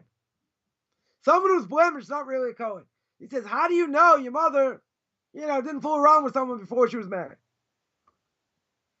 Now, I stopped at a red light, and I was like, are you serious? This is what you ask somebody? I said, if I would ask them that, I would have got slapped upside the head. He goes, yeah, that's the difference. That's the difference between you and me. He goes, you want to hear the end of the story? So I said, yeah, tell me the end of the story. Guy went back to his mother. Imagine. I can't even imagine such a thing. You go back to his story. It's, Mom, I got a question. Can we have a talk? I have a question. Right? And the question is, by the way, before you married Dad, did you, do anything, with somebody, whatever? And it came out that his mother did. And he was considered a halal. He was considered a blemished Kohen and could marry this woman. Now, he didn't tell me the whole story. He could have told me his mother went to university, right? His mother went to university. She went to university, then, that makes a whole lot of sense. But he didn't give me the information. So it could be that it was clear. If she was in a certain environment, then then she's probably not a virgin, right? If that's the case. We'll keep this PG-13, and, so we want to go on the Roku network. We're still on the Roku network, right? So in any case, he asked the question, based on other knowledge. That, again, it could have been something very simple. Could have been something very simple where he understood it from the conversation. It could have been someone else could have got that information also, but I'm just pointing out there are things that people know, that great people know, that really, according to nature, they're not privy to that information. Rabbi mine once told me by Rav Scheinberg, of blessed memory, he was dealing with a case, in front of him, and there were certain things he said, and this Rabbi mine told me it's not possible according to nature. He knew that information. Where did he get that information? A little birdie told him. A little birdie from above gave him information. But he said, according to nature, not possible. Now, what does that tell you? It tells you that great people have greater understanding in many, many things. Many, many things. And according to nature, there's certain things that you have no knowledge on. None. But why are they able to give information? The person's going to say, come on, you tell this to someone in the secular world. What are they going to tell you? They're going to tell you this is absolute lunacy. Sounds like voodoo, right? Sounds like something like out of a bad, sci-fi movie or something. You're going to listen to this crackpot, and what's he going to do? He's going to create Frankenstein, right? He's going to make somebody who knows. Absolutely. It sounds to them like absolute lunacy, right? But there are great rabbis out there, very strong business acumen, right? They have information where, you're going to say, wow, they're overly bright, different things. Where does our knowledge come from? As we said before, when we say the Shemona Esrei, the silent meditation, we say, Atah chonei le'adam das. We want God to grant us wisdom. Not give it to grant it, because not something can be given. Not something can be given in different ways. He has to grant it, but as someone who's granted that wisdom, they see things in different ways that other people don't. Right? They can be experts in medicine. They can be experts in other things that according to nature they shouldn't have. That they really shouldn't know. But if everything is based, if all our information and everything we get is based on, what the rabbis tell us, it's only a question of extrapolation. It's all there. All right? It's all there. The question is how we tap into it. But again, if you have 1,000 people learning in a yeshiva, one of them is going to be a Torah giant. One of them is going to, 1 out of 1,000. But 1 out of 1,000, imagine what this person is. And imagine the previous generation what these people were. So people look at this, he's only got book knowledge. He's only got knowledge of these old books. Yeah, you know what the old books can tell you? Everything about everything. And I mentioned this before, in previous classes, right? In previous videos. We've mentioned this idea that, when it comes to knowledge and it comes to putting our best foot forward, there's no guarantee for anything. There's no guarantee. We have an obligation to put our best foot forward. But guess what? At the end of the day, God's the one that runs the world. That's the mantra. God is the one that runs the world. And I can't even tell you how many times in my own life. Switch, yeah. How many times in my own life, you worried, in my case, a lot of my trials have been in money, right? You worried, okay, I got a bill to pay. And I have to pay this before they cut off electricity, before they cut off water. Okay, got to figure out a way how it's going to be done. Right now, it may not always look pretty, but in the end, usually it doesn't get cut off, right? Even when I was, on my knees and had other issues and whatever, right? Now, when you're worried about that, when you're worried about all that, what does God do? God throws you a proverbial bone, right? God takes care of your needs somewhere you never thought of. You never thought of. And then you're sitting there worried. You lose sleep. You get angry. This. You lose, all that for what? And God says, I'm here all the time. What in the world are you worried about? Right? We spoke earlier the fact that, the biggest miracle the Satmar Rebbe said is how ultra-Orthodox people marry off their kids. How money comes in, where it comes in from. A lot of people you never expect. Right? Some people sent me money last week as a donation, had nothing to do with my daughter's wedding. Out of nowhere. So videos do great work, Do you mind if I send you money? I'm like, no.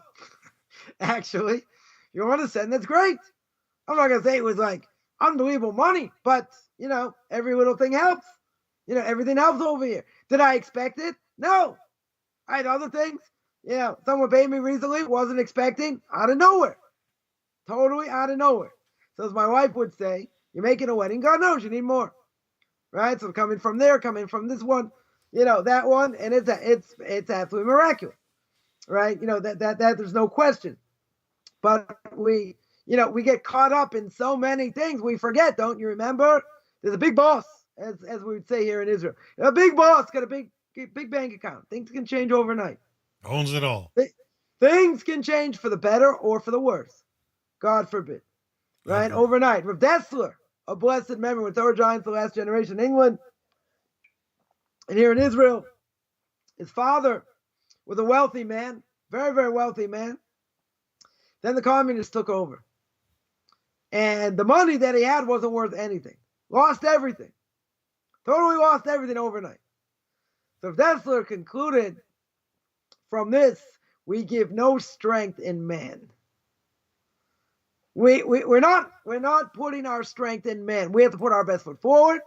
There's no question. But at the end of the day, man's not the one in control here. Because if we put our stock in man, we're in trouble. And that's what we learn out from the Holocaust. Because people say, hey, where's God? During the Holocaust, killed 6 million Jews. Yeah, it takes a lot of people to kill 6 million Jews. You had the Croatians, you had the Latvians, you had the Russians, you had the Germans, you had the Poles. A lot of people. That's not the question, where was God? Question is, where was man over here? And I've seen a lot of posts over here recently, the last couple of days about what's going on in the Ukraine. And they're saying that people just got, is NATO just going to sit back and do nothing? Right? We're not going to get into politics. Right? But all this stuff's going on. Who's going to lift a finger? Who's going to get involved? This is going to be another massacre. No one does anything. It's man's inhumanity to man. Right? Totally man's inhumanity to man. I'm not saying it's right by any stretch. Right? And people are going to say, why should I get involved? It's one of the world powers. What people said about Germany. Why should you get involved? America didn't want to get involved. They had no interest in getting involved. Certainly not to save Jews. Why'd they get involved? Because the Japanese bombed Pearl Harbor. That's why they got involved. And they sent, ships of Jews back to Europe to die. They didn't want to get involved. Oh, they attacked Pearl Harbor? Now we have no choice. And that was the beginning of the end for the Germans. Right? America got involved in all that. So it's man's inhumanity to man. Right? That there's no question. What his vision is and why he's doing it. It doesn't really matter. That's not even the point over here. Right? But, people are opposed and say, okay, we see what's going on. People are dying. Mi Hashem Alai, who's going to be with God? Who's going to jump in over here? How's it going to end? Where's it going to go? Very interesting things. Definitely going on in the world. But, we're not going to digress here. So, the next aspect here is that when someone asks the rabbi, someone has Torah knowledge, they're going to acquire more Torah knowledge, which will give them more wisdom to learn at a higher level. Now, there's another issue, right? What's the other issue? The other issue is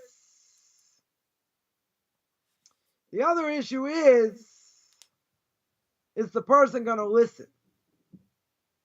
Now that's enough. So what do we say? Can the person hear it? Yeah. Let alone, are they going to listen? Because we said, what did the Mishna say? The more counsel, the more understanding. Now, right. A person can only have more understanding if they're willing to listen to what they say. To what this person who has Torah knowledge, this rabbi, whoever it is. But they have to listen. Now, what if the answer goes against what they want? Sometimes such are Hashem's provision. Also, but a person has to be a vessel to listen. Right? I can't say 100% of the time, I listen to what my Rebbe said. But even when I did listen, it's probably the majority of the time, did I come out smelling like a rose in different situations? Absolutely not. Does I get hit over the head? A lot of times. Your rabbi's this and he's that. Okay, you can say what you want. He's my final authority. No, but, whatever he tells me as to you've do, taught in the past, you want to get close to Hashem? Whatever he tells me to do, whether it looks good or it doesn't look good, that's what I'm going to do. That's what I've done over the last 25 years. Now, I'm with you on that. In the bigger scheme of things, mm-hmm. I know, many times I did not come out smelling like a rose.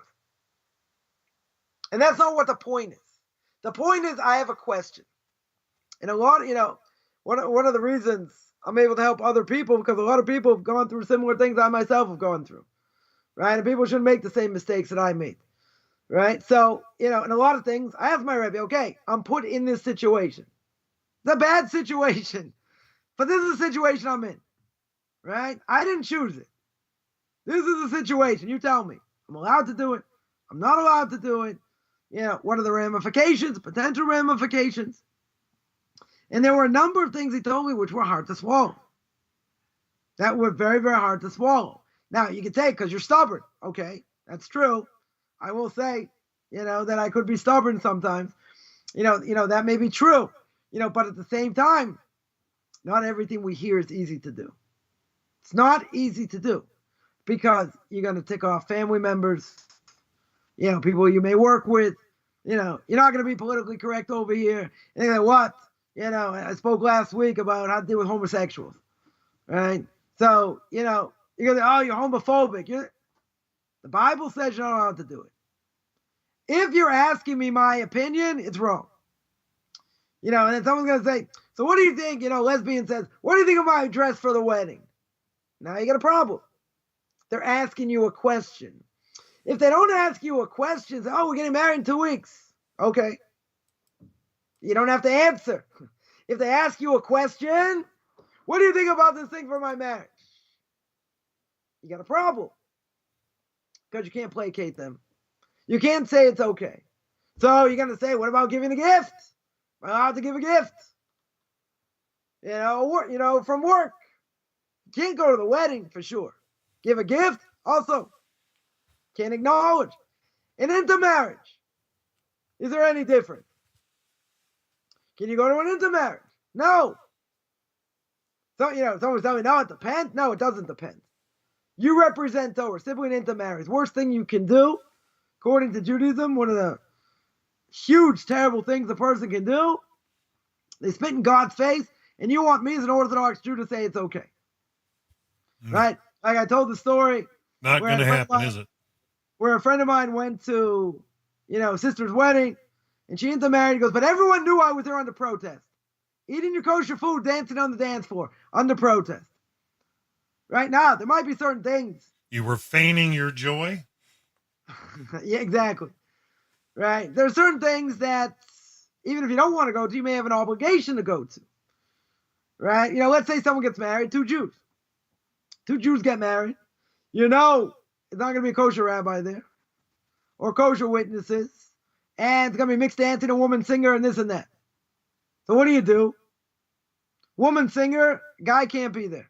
Mixed dancing, a guy and a woman can't be there. You have to walk out. Can you go to the wedding? Technically, yeah. You have kosher food, whatever, as long as it's not a place of idolatry. Or something like that. But, in general, may make you feel uncomfortable, different things, but you may have no choice. Right? You may have to go. But it's less problematic. If it's something,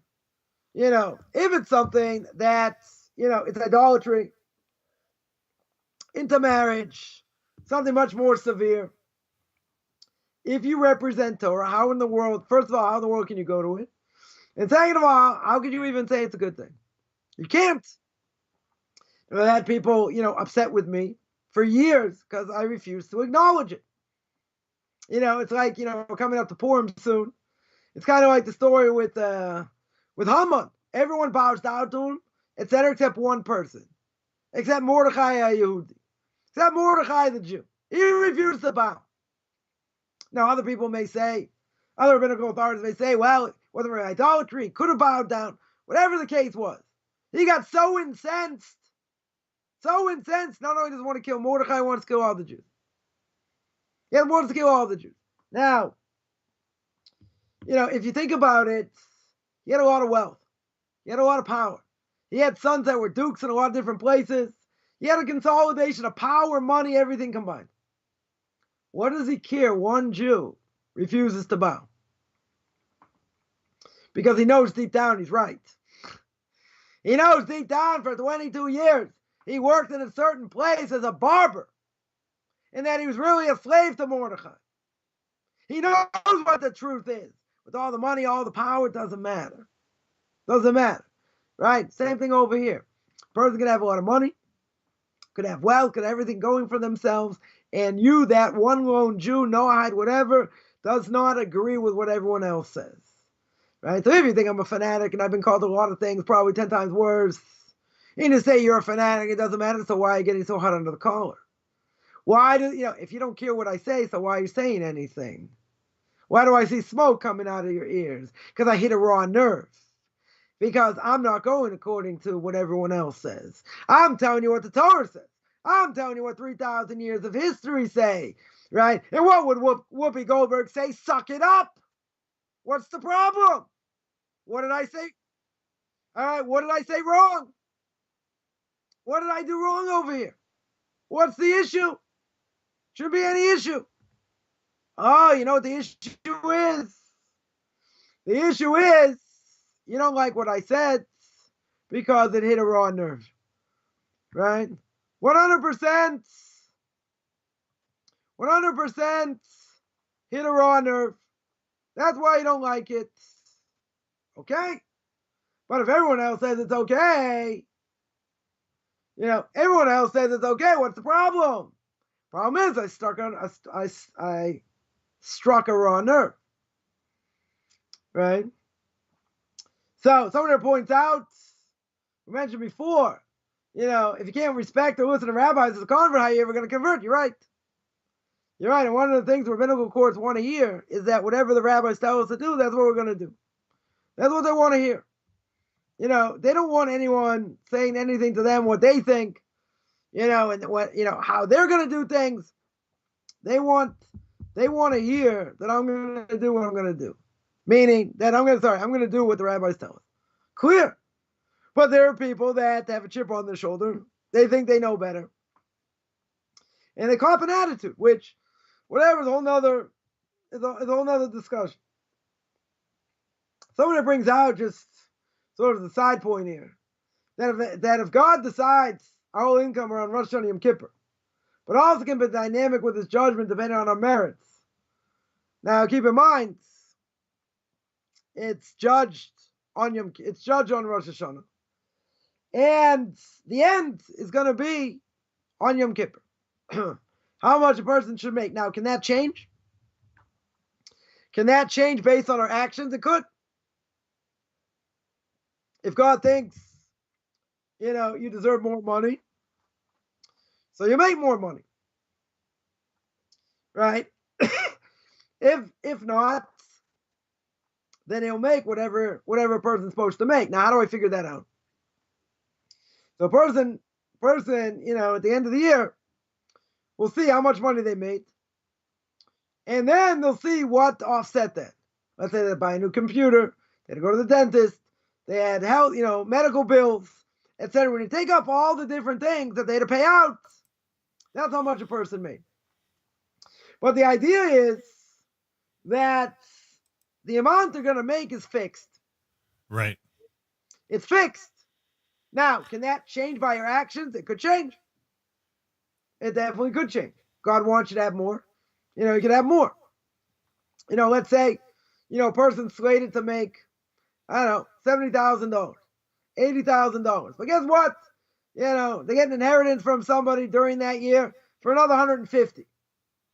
So is that part of the plan? Also part of the plan. Right? That's part of the plan. It can change either way. God can say you're going to make $100,000, then you do something stupid during the year, something really egregious. God says, you know what? I'm knocking you down to 70. I'm going to knock you down to 80. Something like that. So the reality is, you can say, well, didn't God say at the beginning it was going to be 80? No, he didn't. He said it's going to be 120 or 150. But you did something to stop that. So yeah, it's based on what we do. It's based on what we do. But in general, all things being equal, God said it's going to be that amount, it'll be that amount. But it is dependent on what we do, right? Yeah, Definitely. you can't deny the mazal, though, right? Like the Not Ramkal like Jews. Jews are above that. Jews can work very hard to escape it. Non-Jews kind of stuck. But Jews have the ability, if they work very hard, let's say there's a bad decree. Or so according to their mazel, their mazal, right? That, we'll give an example. Moshe Rabbeinu, God keeps telling him, beginning of the book of Exodus, I want you to take out the Jews. Right? Moshe Rabbeinu looks up into heaven, and he sees every nation has a guardian angel. So Egypt has a guardian angel pleading for its case. The Ukraine, Russia, all these places have their own guardian angel. So what does Moshe Rabbeinu see? He sees an angel of the Egyptians and an angel of God of the Jewish people intertwined like a double helix, like a DNA molecule. So now what happens? What happens is that Moshe Rabbeinu says, God, Jews are never coming out. Why do you want to send me there? Right now, Moshe Rabbeinu complains, and God, does all these different tricks for him to show the Jewish people and to Pharaoh, he's serious and all that. But Moshe Rabbeinu knows. He knows according to nature they're never coming out. So God says, Mo, what are you worried about? Aren't I above nature? Can't I change nature? So God says, don't worry, I'll take them out above nature. And what happens? 10 plagues, all above nature. Now, some people want to explain them, quote unquote, according to nature. They're all above nature.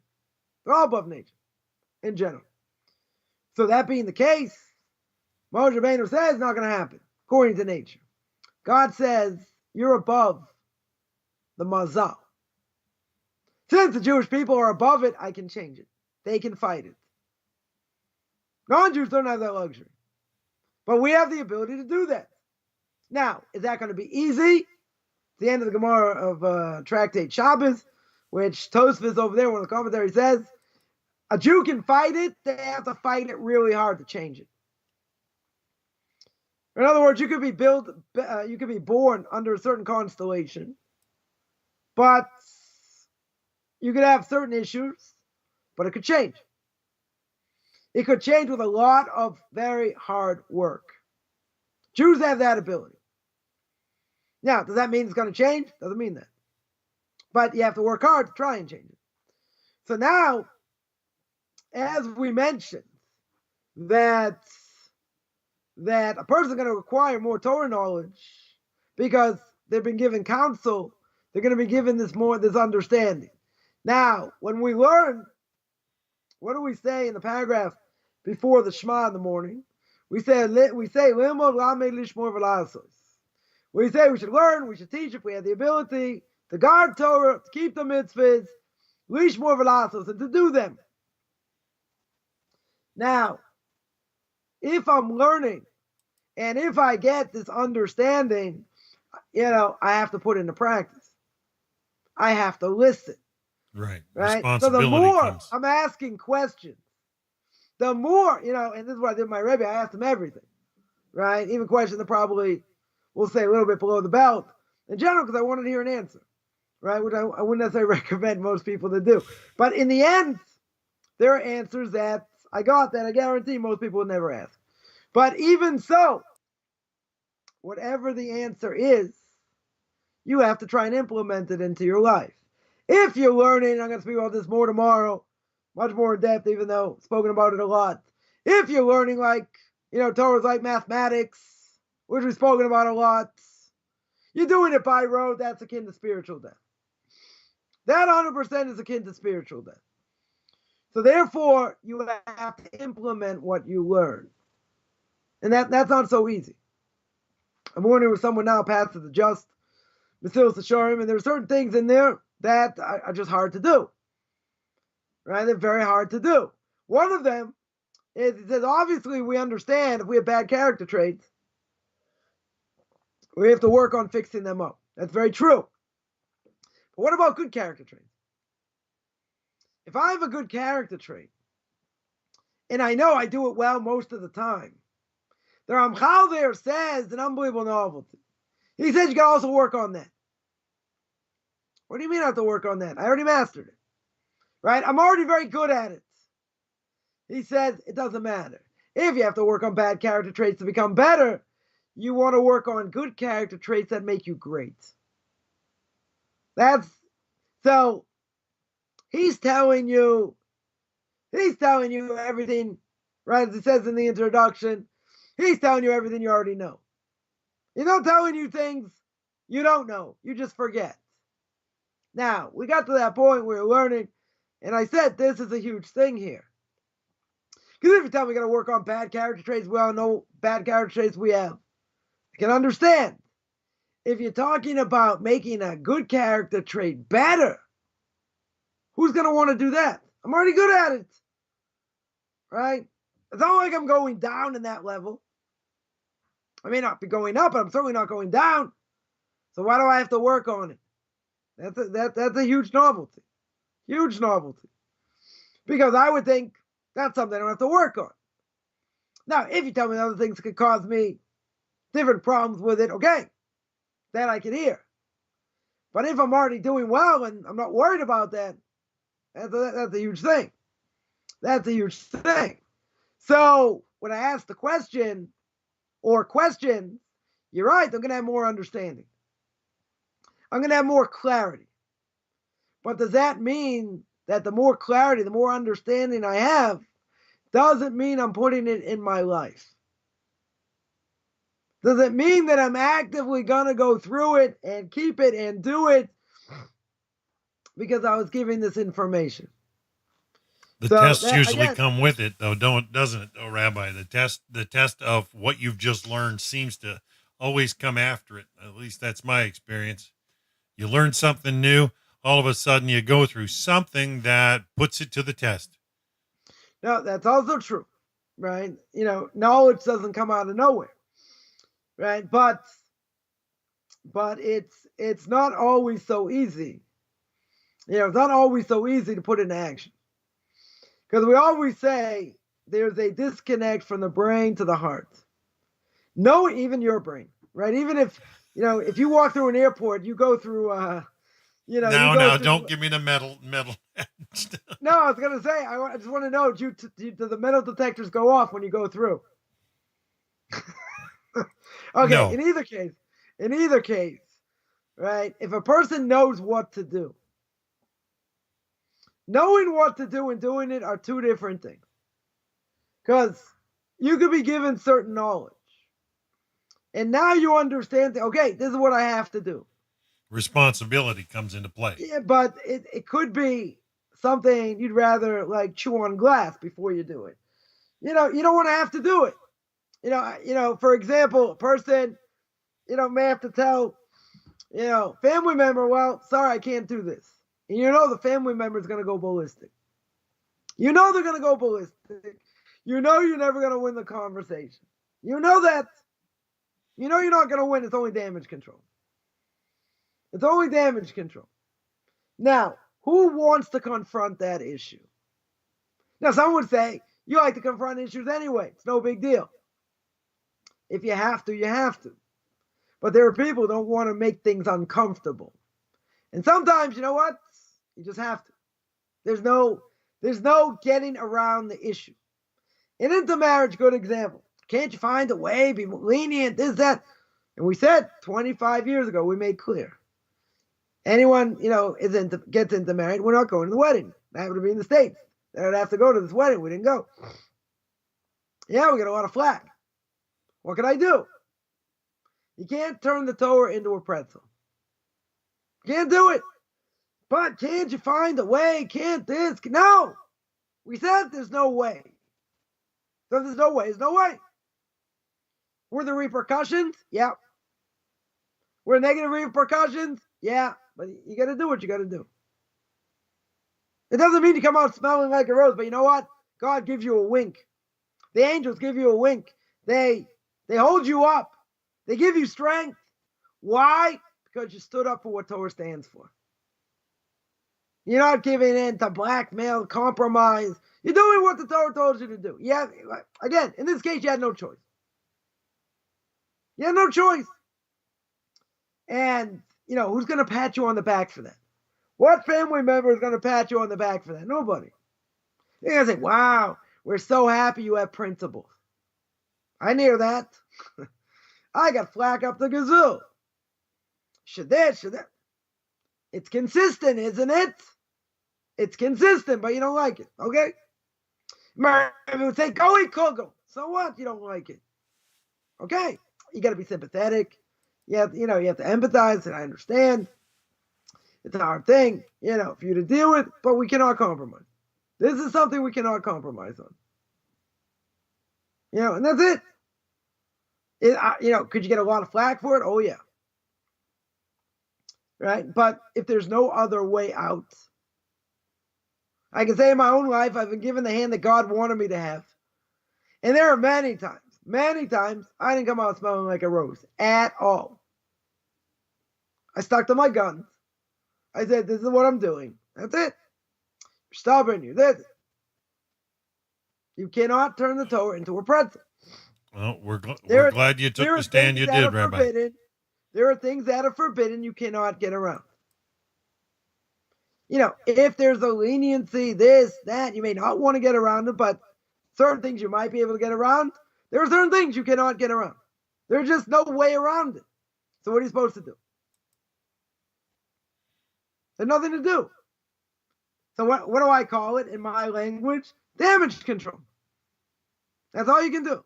They can yell, they can scream. I think, people can say whatever.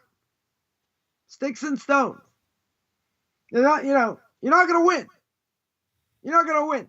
For God, you're going to win. For your family, you're going to win. But in other ways, you may get trashed all over the place, okay? I stopped caring about what people think years ago. They want to ask my opinion, fine. They don't want to ask my opinion, it's also fine, right? I'm not going to win any popularity contests here. But is the Torah true? Did God speak on Mount Sinai? No, it doesn't matter. Of course it matters. You just don't want to listen, okay? Right? But see, the more a person asks, the more responsibility they have as well. Because here they're showing to God, they want to know the truth. They want to get answers. They want to get advice. Now put into action. Oh, come on. That's a little bit different. That's a little bit different. They're going to say it's better not to ask. We always say there's a catch-22. The catch-22 is, if I don't live up to my responsibility, I could get zapped. If I don't want to look into things, and I'm a fool when it comes to Judaism, I also get zapped to a certain extent. Depending what I do, depending what the person does. So you're going to say, well, I'm in trouble either way. So what's my answer always? My answer is either you can take fantasy. Fantasy sells, right? How many people watch Super Bowl? 80 million. Not even fantasy sells. Fantasy 100% sells. On the other hand, isn't it better to live with more meaning, knowing my actions matter, my thoughts matter? And then you're right, the person can get tremendously zapped. For even something minor, as we saw by the sin of Nadav and Avihu, the two sons of Aaron. Because the closer you are to the king, you can pay a very serious price. So again, choose one way or the other. You want fantasy? Choose fantasy.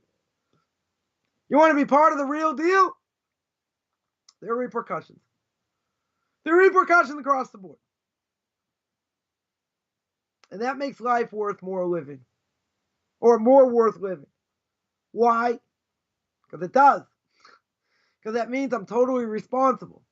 Right? You went through Nefesh HaChaim, very beginning. Very beginning of Nefesh HaChaim from Rabbi Chaim of Volozhin.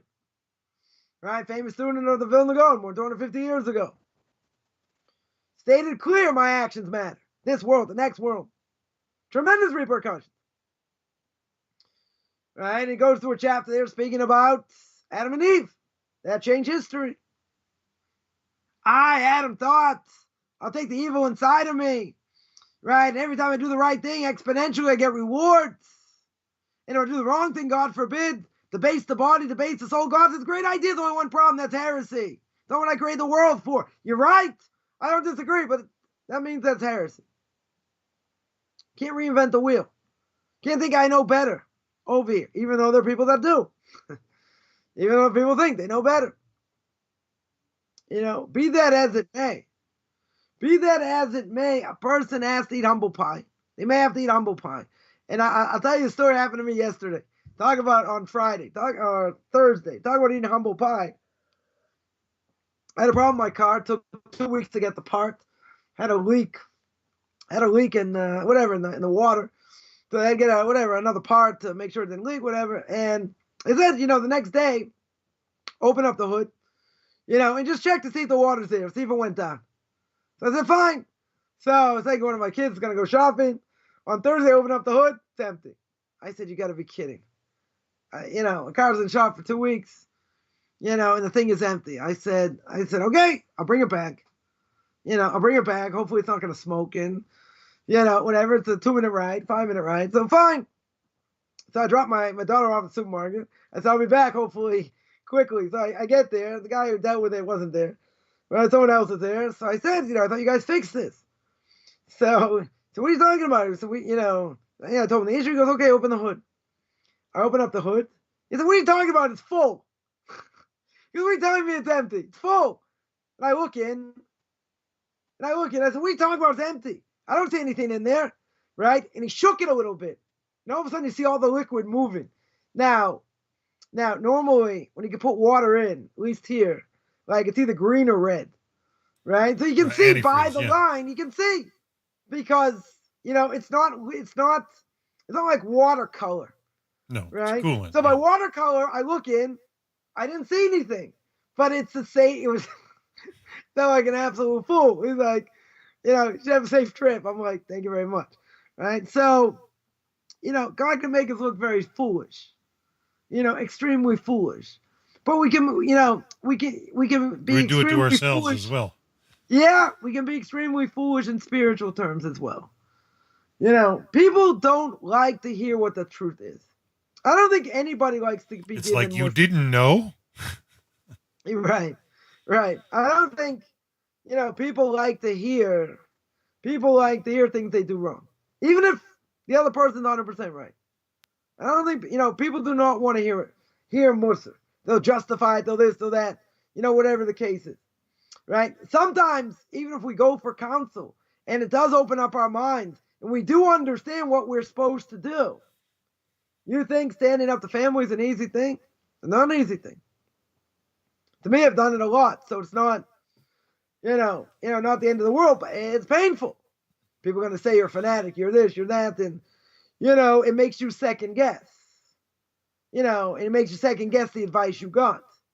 But at the end of the day, you're getting advice. Hopefully someone knows what they're doing. You take their advice. It does not mean you come out smelling like a rose.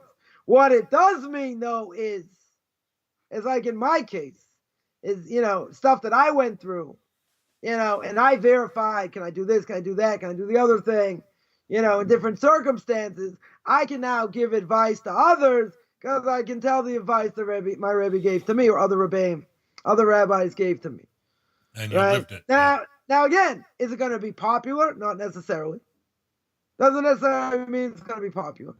Doesn't necessarily mean people are going to be jumping up and down for joy what you have to say. That might not be the case. But you know what? You don't lose. You don't lose by getting advice.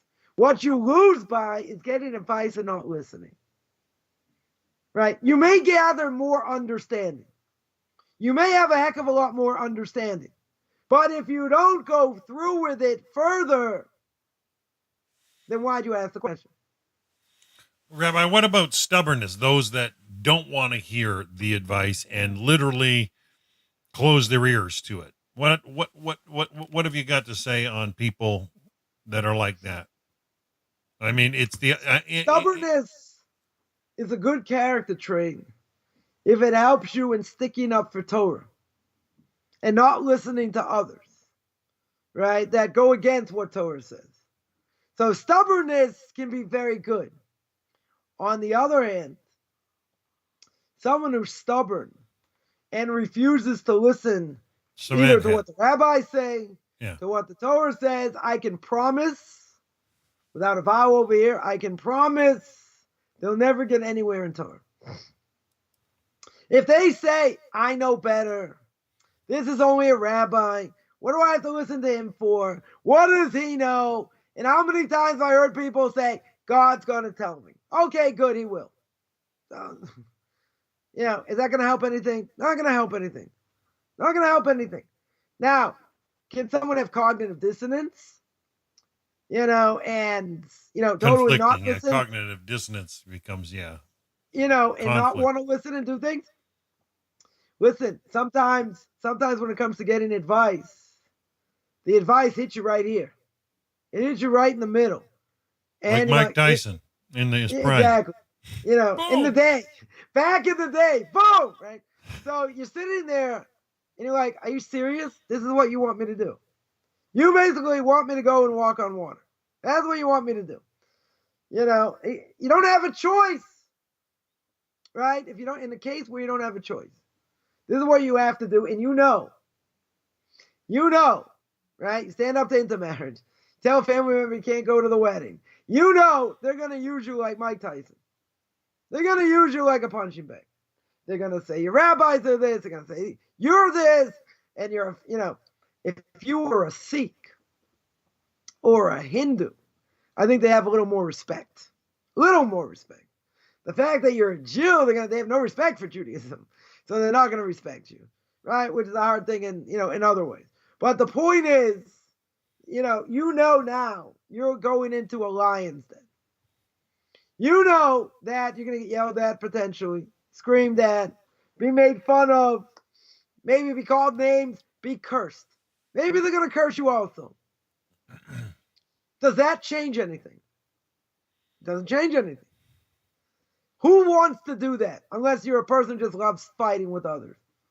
Who wants to do that? Nobody. Nobody wants to do that. You want to make peace as much as you can. There are certain things you can't do. Right? Now, let's say you couldn't stand up to the pressure. Let's say you can't stand up to the pressure. The advice you get is, this is what you have to do. You have to say no. You can't make a compromise and say, I'm here under protest and everyone knows it. Come on. That's a crock. Right? But you give in, and there are a lot of people out there that will, because they can't stand up to family. They don't want to be the outside. They don't want to be the oddball and all that. So they give in. Maybe they desecrate Shabbos. They do other things that they know that they shouldn't do. They know they shouldn't do. Right? I had this with somebody. Parents made him desecrate Shabbos, living at home. This person had no backbone. Couldn't stand up for himself. Got bullied. And he says, but I'm doing it on purpose. That's not called on purpose. Right? That's not necessarily called on purpose. You're under onus. You can't stand up to them. There is something like that, in Torah literature. It doesn't mean you're going to be throwing the book at you because you're a wuss. You can't stand up to them. The peer pressure plays a major role. A major, major role. But without even getting into that, that's a whole separate topic. Right? But without even getting into that. So a person gives in. Now, what happens when you give in? If a person gives in and then they become stronger later, or whatever the case is, you're never going to live it down. You got to be consistent. Say, oh, but you used to do this. Okay. I made a mistake. It should never have been done. Right? But they're going to use it against you. If a person's consistently a fanatic, like me, in general, you have to have a united front, and you got to be consistent. If you're consistent, they may still think you're a nutcase. They may still think you're a fanatic, but they have to at least have a drop of respect for the fact you're not going to bend. You're not going to give in. Now, they may make fun of you. They may say other things. But, someone once told me, I was like 19, and say, yeah, you do this, you don't do that. You're like all over the place, right? In different ways. Now, what should have my answer have been? You're right. I'm 100% a work in progress. I'm not perfect. This is the level I want to get to. I'm not there yet. That's the answer. But what's the knee-jerk reaction? What do you know about Torah? What do you know about Torah wisdom? What do you know about spirituality? You blow them sky high, but you know what? Deep down, they're right. They're right. But the answer has to be, I'm trying to get to that level of consistency. That's where I'm trying to get to, but I'm not there. I want to get there. And that's what, a JIT, a Jew in training, should say. Oh, you don't do this, you don't do that. What about this? You say, I'm not there yet. I have to get there, but I'm not there yet. People have respect for that. They will absolutely have respect for that because you're not wishy-washy. You're admitting that, you have a lot to work on. So stubbornness, sticking up for Torah, is a good thing. But stubbornness can go the other way. Stubbornness can say, I'm not going to listen. I'm never going to listen. I'm going to do what I want. That's bad because they're giving you advice. Right? And that's what, So I would say like this. If you're going to get counsel, you're getting counsel in order to listen what they have to say and put it into action. Otherwise, what are you getting counsel for? So the same thing. Someone asked me a question. They say, yeah, but there are 5 other opinions. So what are you asking me? What are you asking a question for? You want to get 5 other opinions, get 5 other opinions. I told you what I thought. Yeah. That's it. I try to understand the workings. How do the parts connect? I'm not saying you can't ask questions on it, especially if the person you think might be wrong, and you ask them, oh, but I heard this other rabbi said this. Okay, so you can answer. Why you hold by it or why you don't hold by it. Whatever the case is. You can do that. But if you're getting counsel, in general, see, people misinterpret also. Yeah, don't counsel shop. You can't counsel shop. And B, you got to make sure you get the message. You have to make sure you understood the message. Because sometimes we hear what we want to hear. Oh, yeah, the rabbi said exactly or tune out what we don't want to hear. Yeah. Yeah. So, but that's not what he said. He said like this. He didn't say that. Selective hearing. So, right. So you can't have selective hearing either. And not only that, but someone, what people are famous for doing is, you could give a 2-hour lecture, 2.5-hour lecture, they'll splice one line. Take the thing totally out of context. They say, look what he said over here. But you missed the whole context. Yep. You missed the whole context, right? I've seen it done. It's a travesty of a mockery of a sham. If you see it in context, okay, disagree with it in context, but don't pull one line out of like a whole hour lecture and then, rip someone to shreds because of it, right? Certainly don't want to do that, right? But, by any stretch. And I've seen that done, right? I've seen that done. That's the bottom line.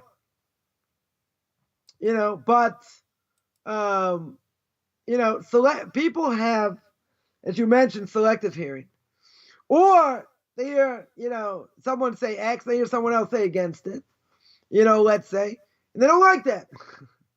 they don't like it because someone came out against it in a negative way.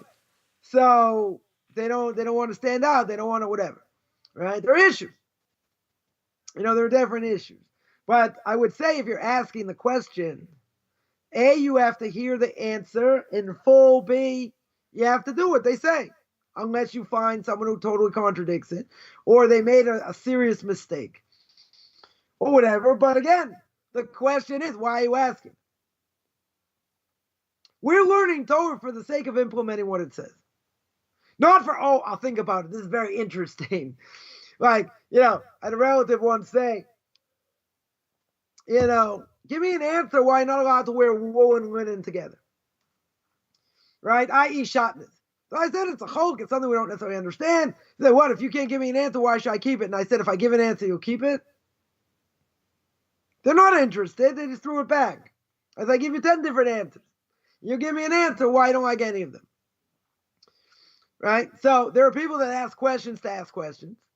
They're not really interested in the answer, which we've spoken about. But if you're asking a question, the whole point is to implement what they said. And we mentioned before, implementing what they said is not going to be an easy thing. It's not going to be an easy thing. It could be extremely difficult. But again, to do it, Person may have to do it, and it may be hard. But guess what? There's nothing easy in this world. Right? There's only one guarantee. Right? There's only one guarantee. Death and taxes? There are two guarantees, sorry. Death and taxes. Not necessarily in that order. But if you're asking advice, ask yourself, why am I asking this rabbi this advice? Oh, no, it's just a theoretical question. If it's something practical and they give you advice, you should implement what they say, even if it's hard. Even if it's hard. No pain, no gain. Right? You're getting the knowledge to get more understanding. That's going to help us raise ourselves to higher levels. Right? But if you're just doing it for the sake of mental gymnastics, that's nothing. I mean, you'll get some sort of credit, some sort of, learning credit for it, but it's not going to be the same as actually learning Torah. You're not going to get that level of credit. Right? Now, at the same time, it also means over here that a person knows themselves, and this is a whole nother topic. Right? See, that's why we're probably going to hit, part 20 next week, even though I got another hour to go here. Right? Why? Right? Because a person knows themselves very well. They can be misled by their own desires and biases. We have our own desires and biases. The Torah says, Deuteronomy chapter 16, verse 19, you shall not pervert judgments, you shall not respect someone's presence, and you shall not accept a bribe. Because a bribe is going to blind the eyes of the wise and make just words crooked. So, therefore, when we analyze something, when we look at something, we have to try and look at it in an unbiased way. Right? How do we do that? You're getting advice from someone that can certainly, hopefully, help you and guide you where you want to get to. Right? That's what you want to do.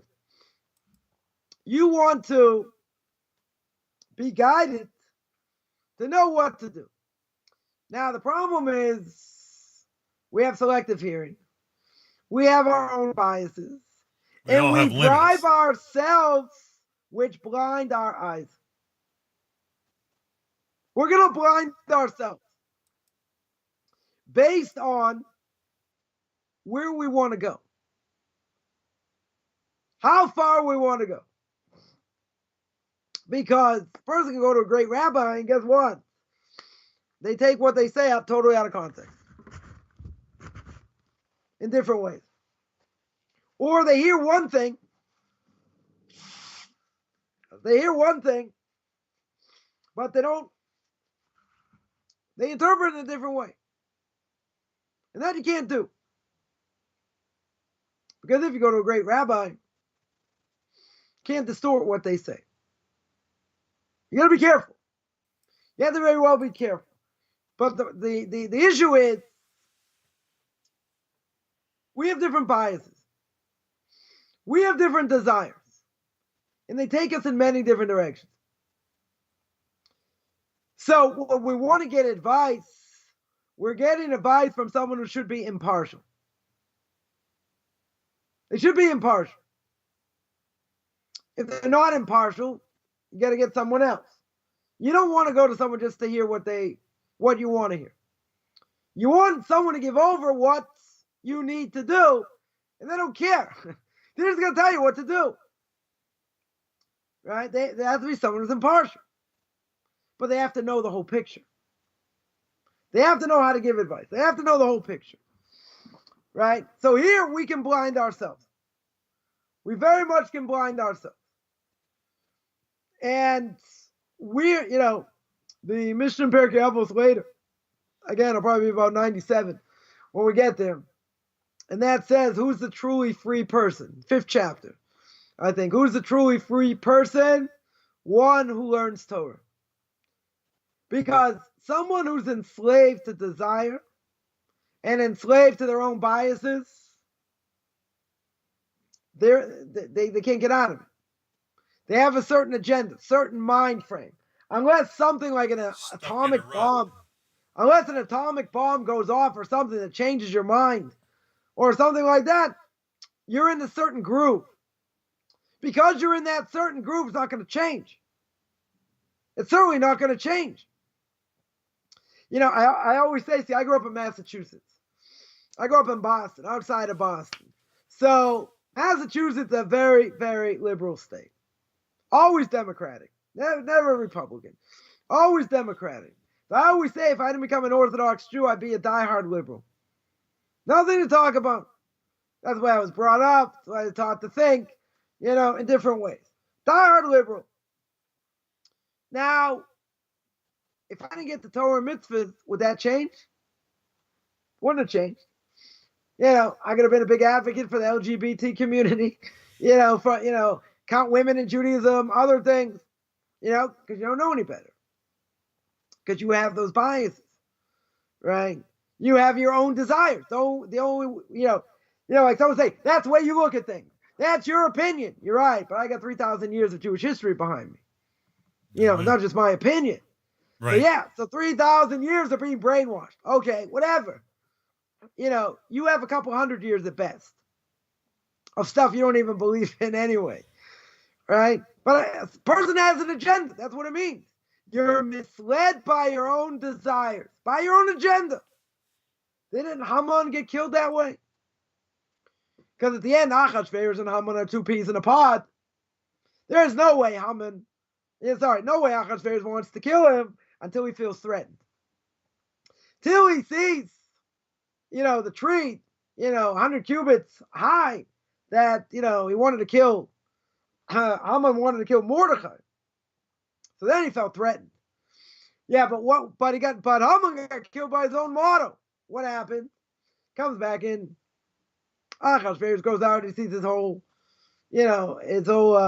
plants and flowers and all that being ripped to shreds.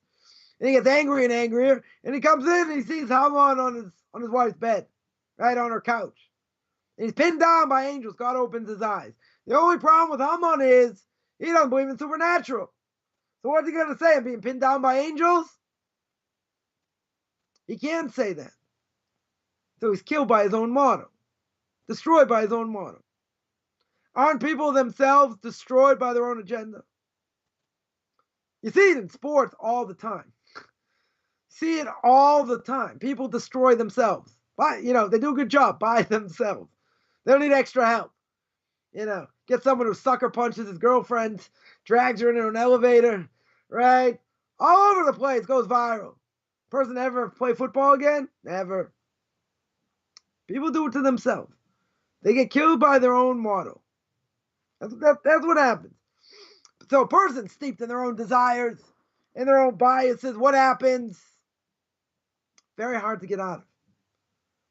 I'm not going to say impossible, right? Because anyone listening has gotten out of their things. It's gotten out of idolatry, right? That's why they're listening, hopefully. That's why they're listening over here. But whatever we do, we have to be so careful we don't blind ourselves. And we can easily blind ourselves. Easily. Even within Torah mitzvahs. Because we can do things that are wrong, and we think what we're doing is okay. So we have to have proper rabbinic guidance. And we have to listen. And there are people that do things just on this advice. On this topic. There are people that listen to, that do things without proper advice. Right? We'll give an example. A woman, walks through an ultra-Orthodox community not dressed properly. Now, some people think, I have the right to do something, not just say something. So what do? They throw acid in her face. Happened. So I got the question many years ago, how could that be permissible? I said, who says it's permissible? Well, who are these people's rabbis that tell them to do it? They don't have rabbis. They may look like ultra-Orthodox Jews, but they're scum of the earth because they do what they want. They do what they want. They think, okay, we're going to take the law in our own hands. Who said you're allowed to do that? Who said you're allowed to do that? And even if she isn't dressed modestly, that gives you the right to throw acid in her face. You're going to say that's an extreme example. There are other examples. Many other examples I could give. Right? But the point is, You got to have proper rabbinic authority you go to. And people like that, they do what they want. So the only true person will get there when I'm 97. The only truly free person is the one that learns Torah. See, but learning Torah, we said before. See, that's why the Torah is always goes around. Right? Learning Torah, what does it do? What am I supposed to do, as we said in the paragraph before the Shema? To implement, to change us, change the way we think. So when we get proper guidance, that's what it should do. Yep. But if you don't get proper, see, this is talking about where you're getting more proper guidance. If you're not getting proper guidance, you do what you want.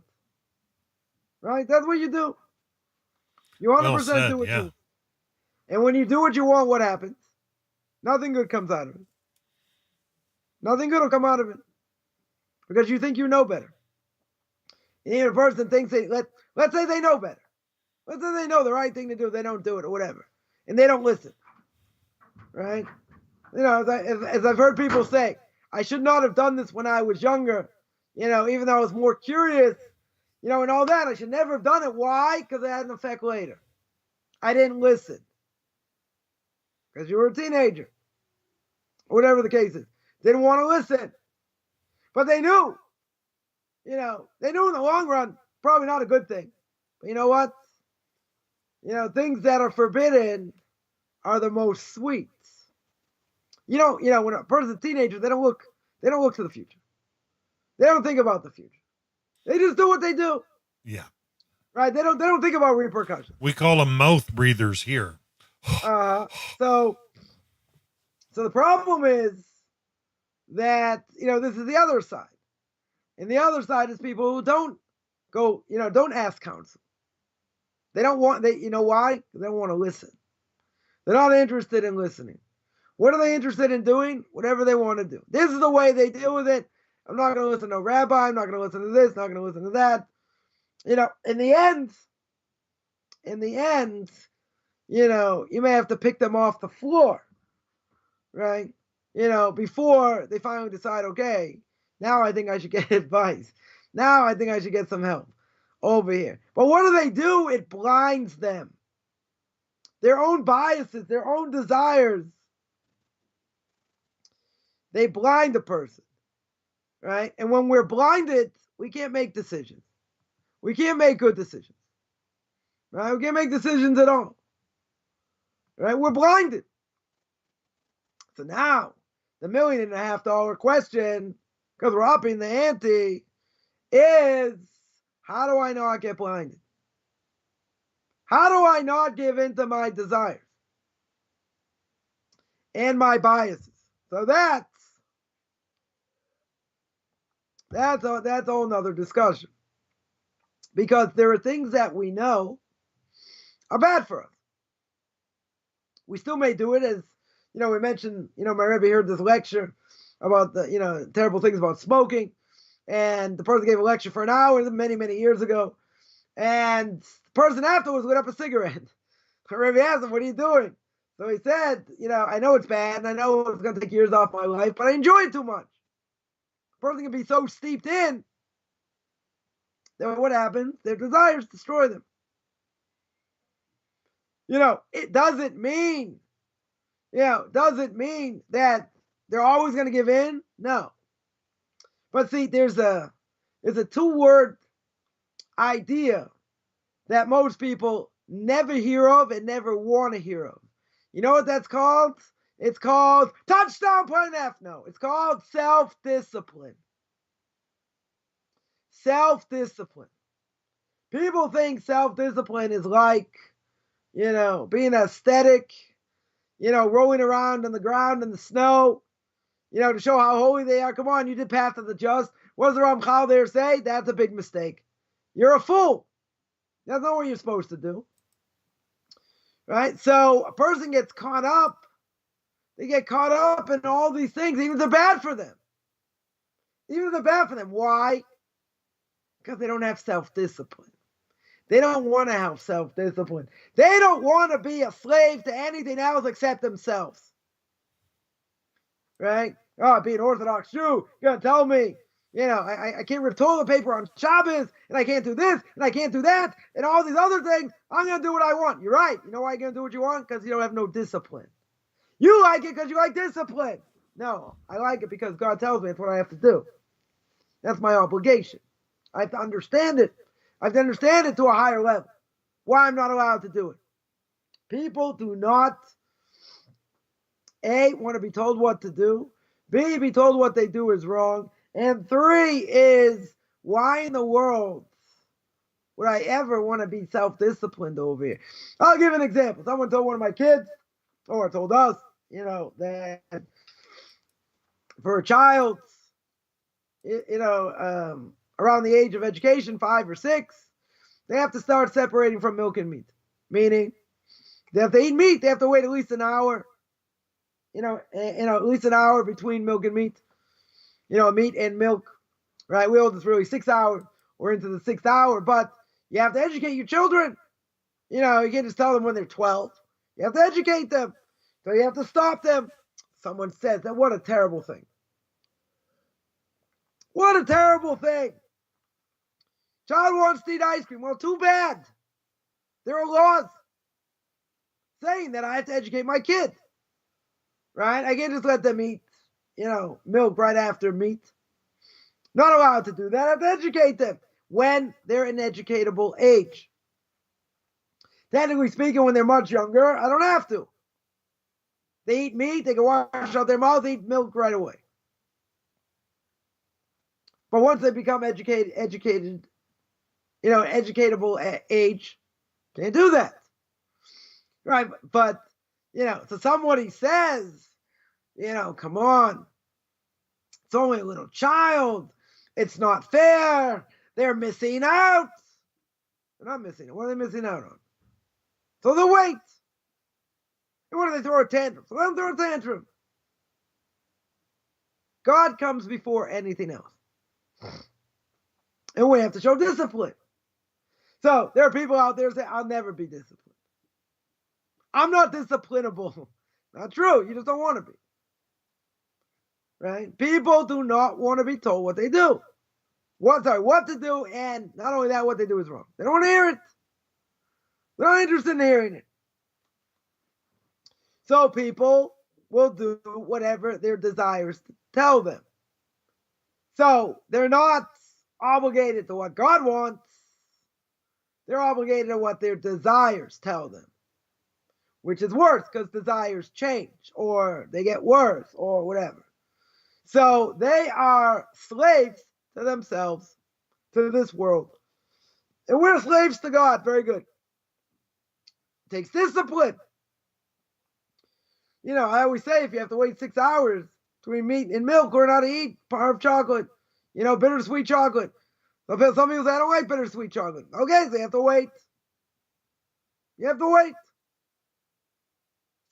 Self-discipline, not too many people want to hear it. I'm going to stop doing this. I'm going to have a hamburger and not eat pizza right away. Come on, why would I do that? Why should I deprive myself of anything? That's what people say.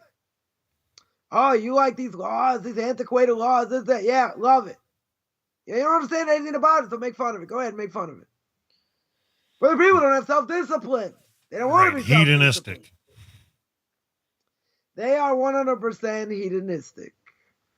And they'll say, I'm a good person, and I don't, I may not do what you do, but, like someone says, well, I spent, Shabbos somewhere, like, not the way you keep it. So, yeah, not the way we keep it. Okay, so you did whatever. You want my stamp of approval? Ain't going to happen. See, but this is worse.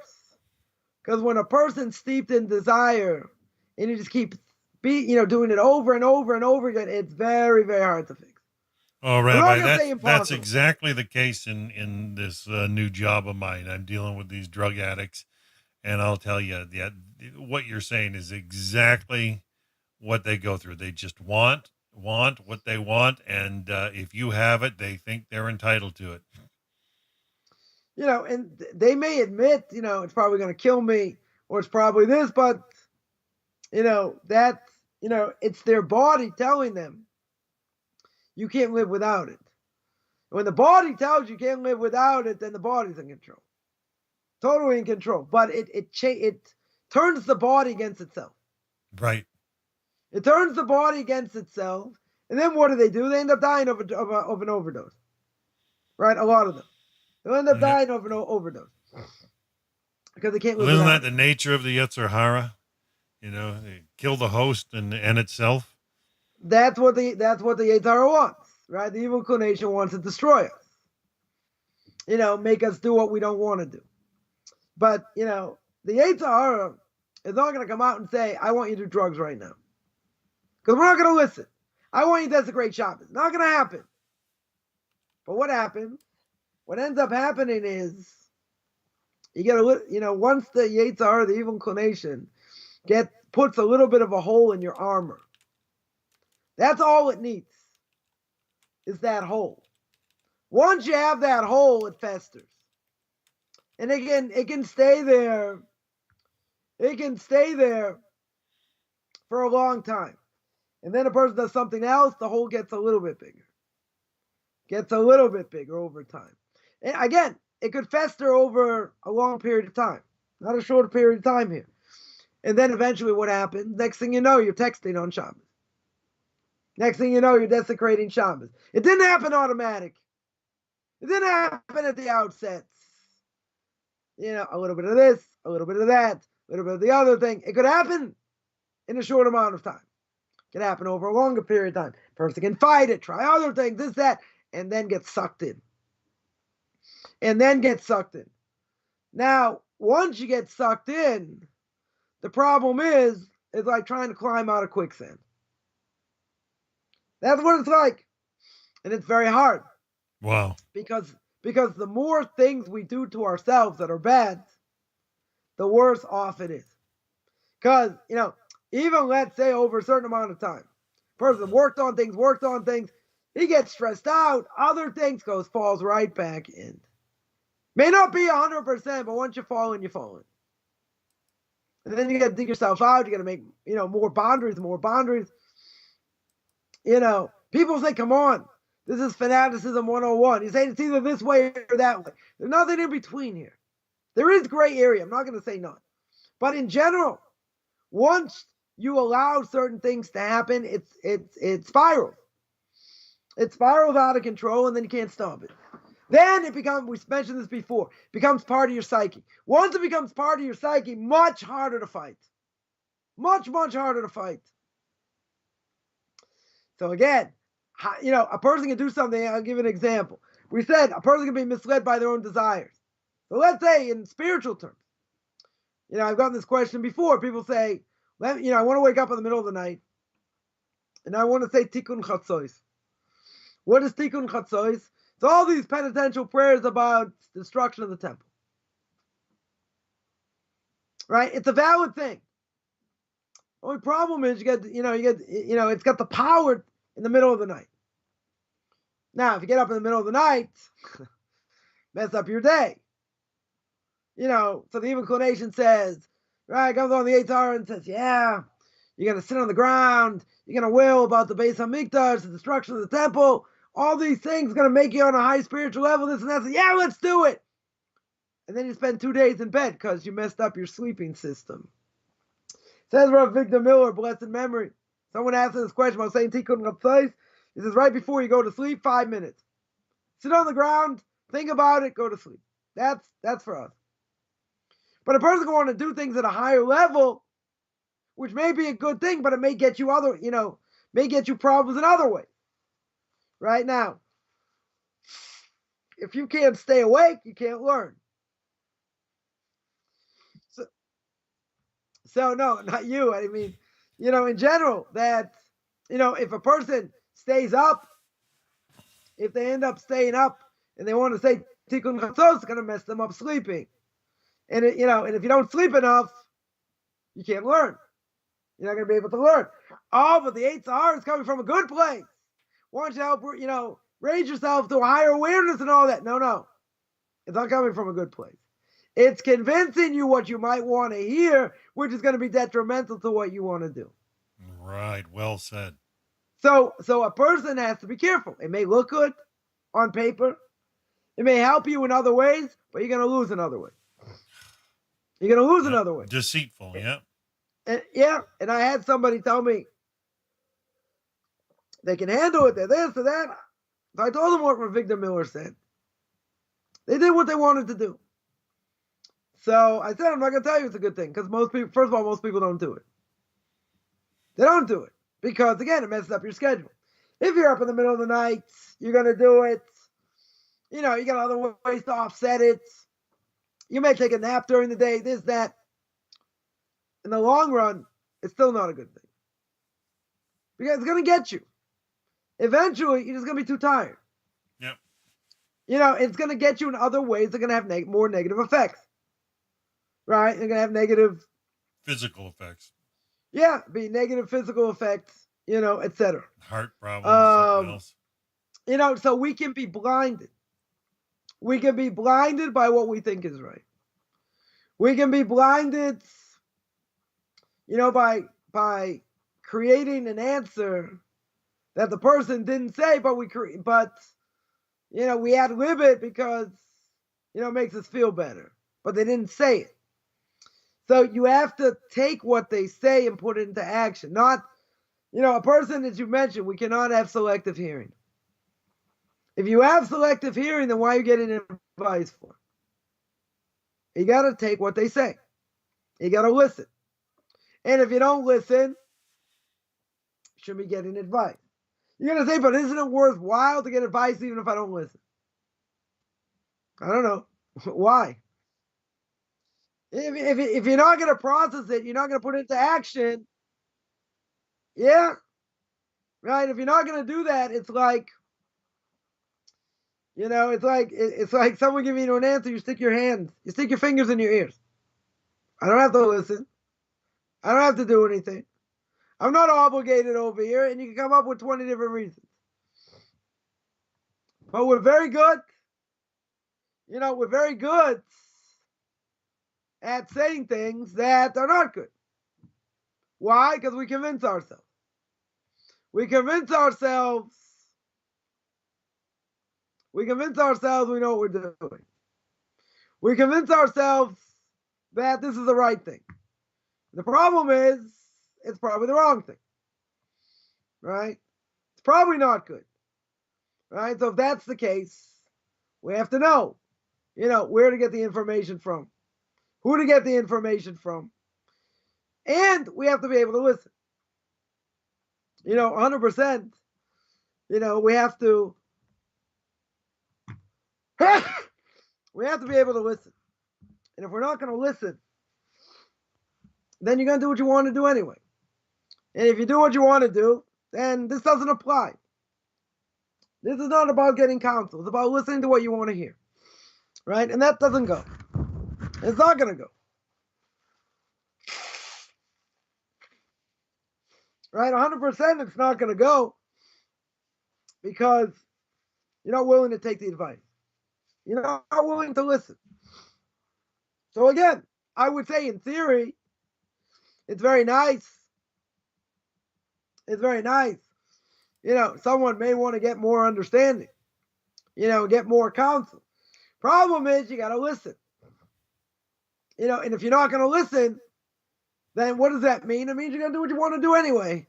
So if you want to do what you want to do anyway, why ask the question? You know, Rabbi, I think you're really hitting the hammer hard on the anvil today.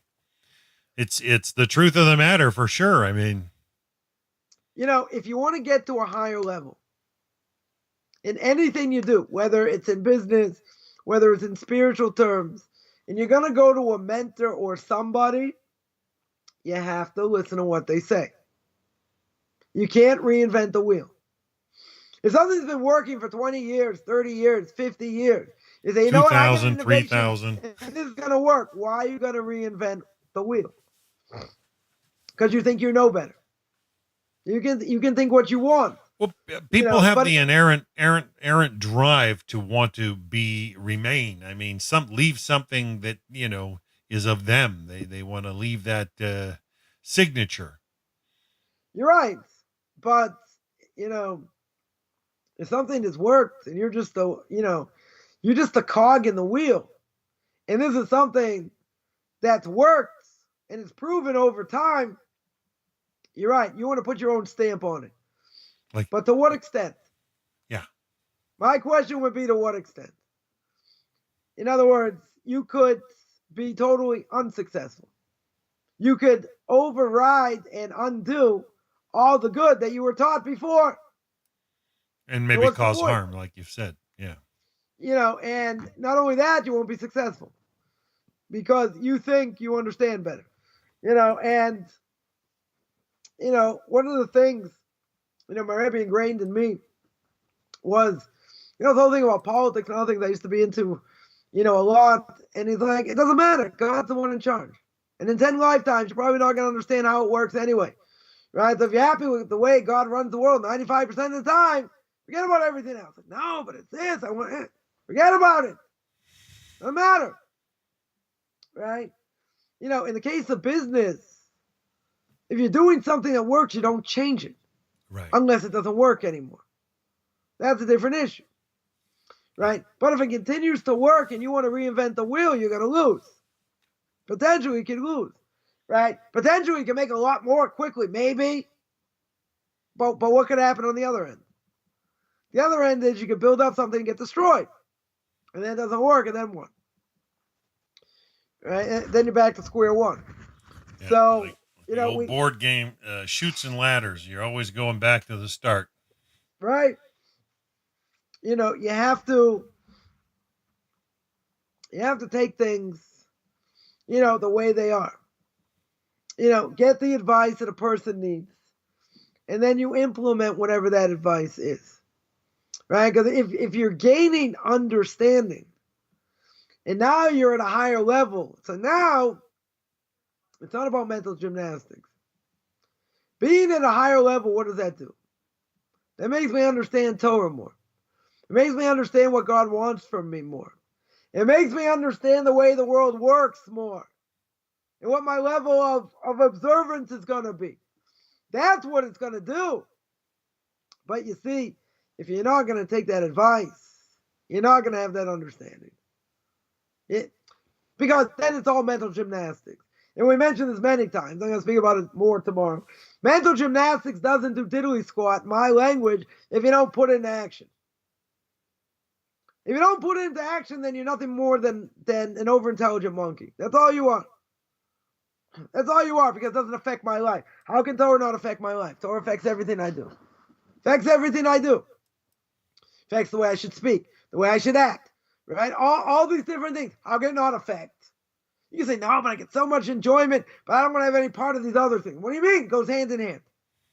There's no such thing as compartmentalization. There's no such thing as, I want to understand, I wanted this, and I wanted that, but I don't want to implement one.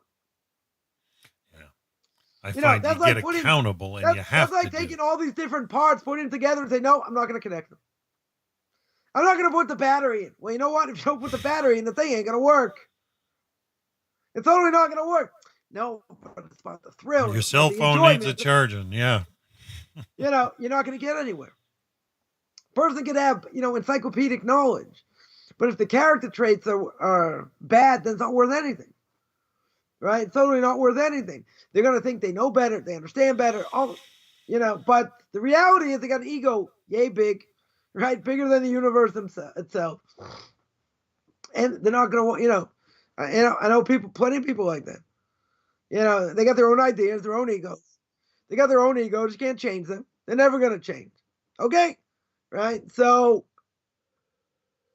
what do you end up talking about? The weather. Sports, other things. They don't talk about real issues because they're not interested in real issues. They're not interested in real issues. So the way we look at the world, as the verse in Deuteronomy chapter 16, verse 19, says, your eyes are going to be blinded, and the just words of the wise are going to be crooked. And And there are people. Yeah, got an electric issue here.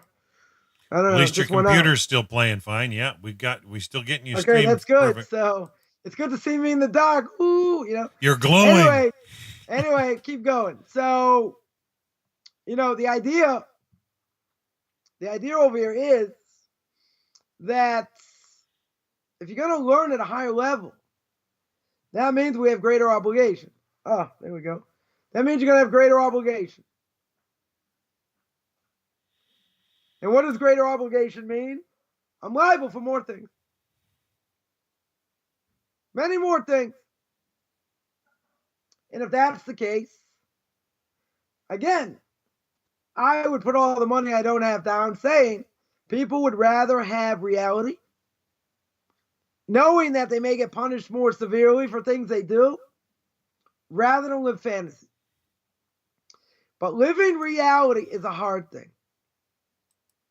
It's a hard thing. People say things, they do things, say this, say that. Last week, I had a conversation with somebody. I mentioned certain things that it was a waste of time, but I wanted the person to understand certain things.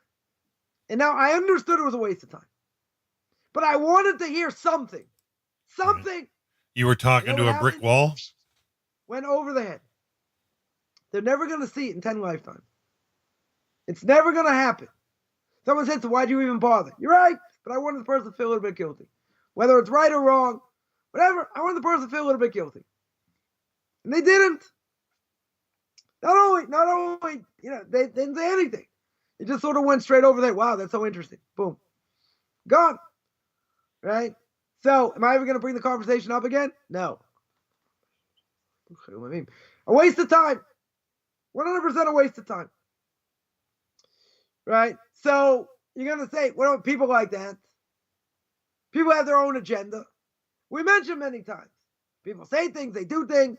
They're not interested in anything except themselves. Right? The narcissist syndrome. They're interested in themselves. They don't want to hear what anyone else has to say. Fine. So what do? You deal with somebody like that, you just listen to what they say. Nothing else to do. They're not interested in your opinion. They talk about other things. But they're going to admit they did something wrong. Right? They're going to use Whoopi Goldberg. They'll say, suck it up. It happened. Right? Like someone told me, it happened, so deal with it. That doesn't seem to me like an apology. Don't you hold to the Rambam? They quoted me the Rambam. If you don't accept someone's apology, then what does it mean? It's like you're cruel. True. I said, you're right. They said, so you don't hold by what Maimonides says? I said, of course I hold what Maimonides says. So in their mind, they think they apologize. I didn't hear the words, I'm sorry. I didn't hear the words, I can't believe what you went through. I can't believe how difficult it was. I can't believe this. I can't believe that. See, it's good therapy for me. Right? I can't believe all these things. They didn't say that. They didn't say that. They said it's already been done. What does that mean in the vernacular? Does that sound like an apology? No, it doesn't. It sounds like it's been done. Deal with it. Now, in their mind, that might be an apology.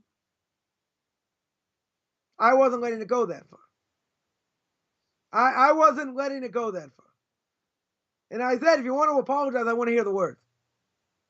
I'm not saying I would have accepted it. That would have been a much harder thing.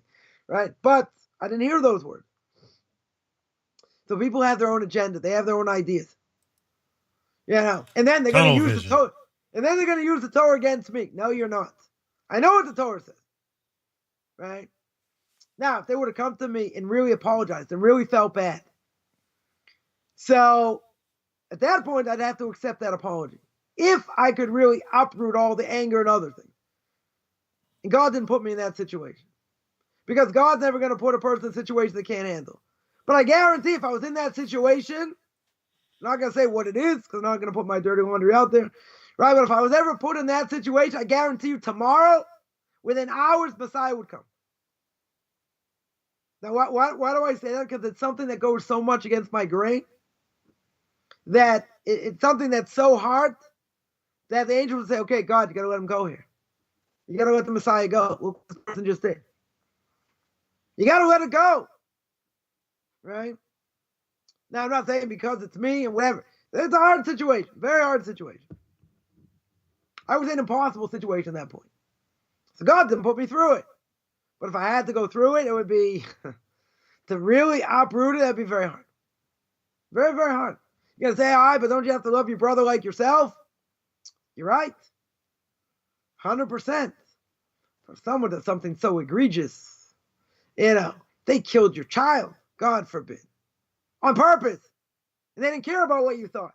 And they were negligent. You're going to accept their apology? According to the Homosexuals, you have to say everything came from God. They're just the messenger. That'd be a hard thing. Sure. That would be a hard thing to do. Very hard thing to do. If not almost impossible. Right? See, God gives easier tests for people. Harder tests for others. It'd be a very hard test. Very, very hard thing. I heard once a story of somebody that somebody killed their son. Somebody killed their son. Cold blood. Heinous. Cold blood.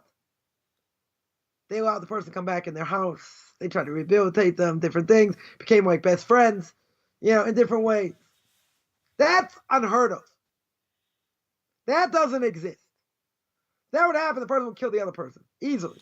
Yeah, how could the person who did the act even stand before? I don't know. But however they did, I don't know what level of change, what went in, different things, but I don't know. That's that's an exception to the rule. Total exception to the rule. No doubt. Now, would God expect from that person, accept this person's apology, and have to accept it 100% if they were? That's superhuman. Are there superhuman people out there? There are some. There definitely are some out there. But most people would never be able to do it. Never. Never. Because there's too much pain. There's way too much pain. Right. You can learn the Chovos Levavos, you can learn duties of the heart for years and still not get to that level. Person may never get to that level because it's much too painful. Now, God's not going to expect that. Someone can do it that's superhuman. It's not normal. Totally not normal. But we can be, that's the whole point over here. A person can be blinded. They can be blinded by what they see. They can be blinded what they do, and the more they do it, you're delving into quicksand. Once you're in quicksand, it's over. It's very, very hard to dig out. Can a person dig out? They can. There are people totally immoral, other things, that dug themselves out of the garbage they were steeped in. Famous story, right? Nissim Black. Anyone who knows Nissim Black, they listen to his story. I'm going to say what he said. He grew up near you, Seattle. I don't know how close that is. Not so close, but whatever. It's a few hours He away. grew up in a drug den. He should have been dead, according to him, the way he grew up. It's an absolute miracle he came out of it.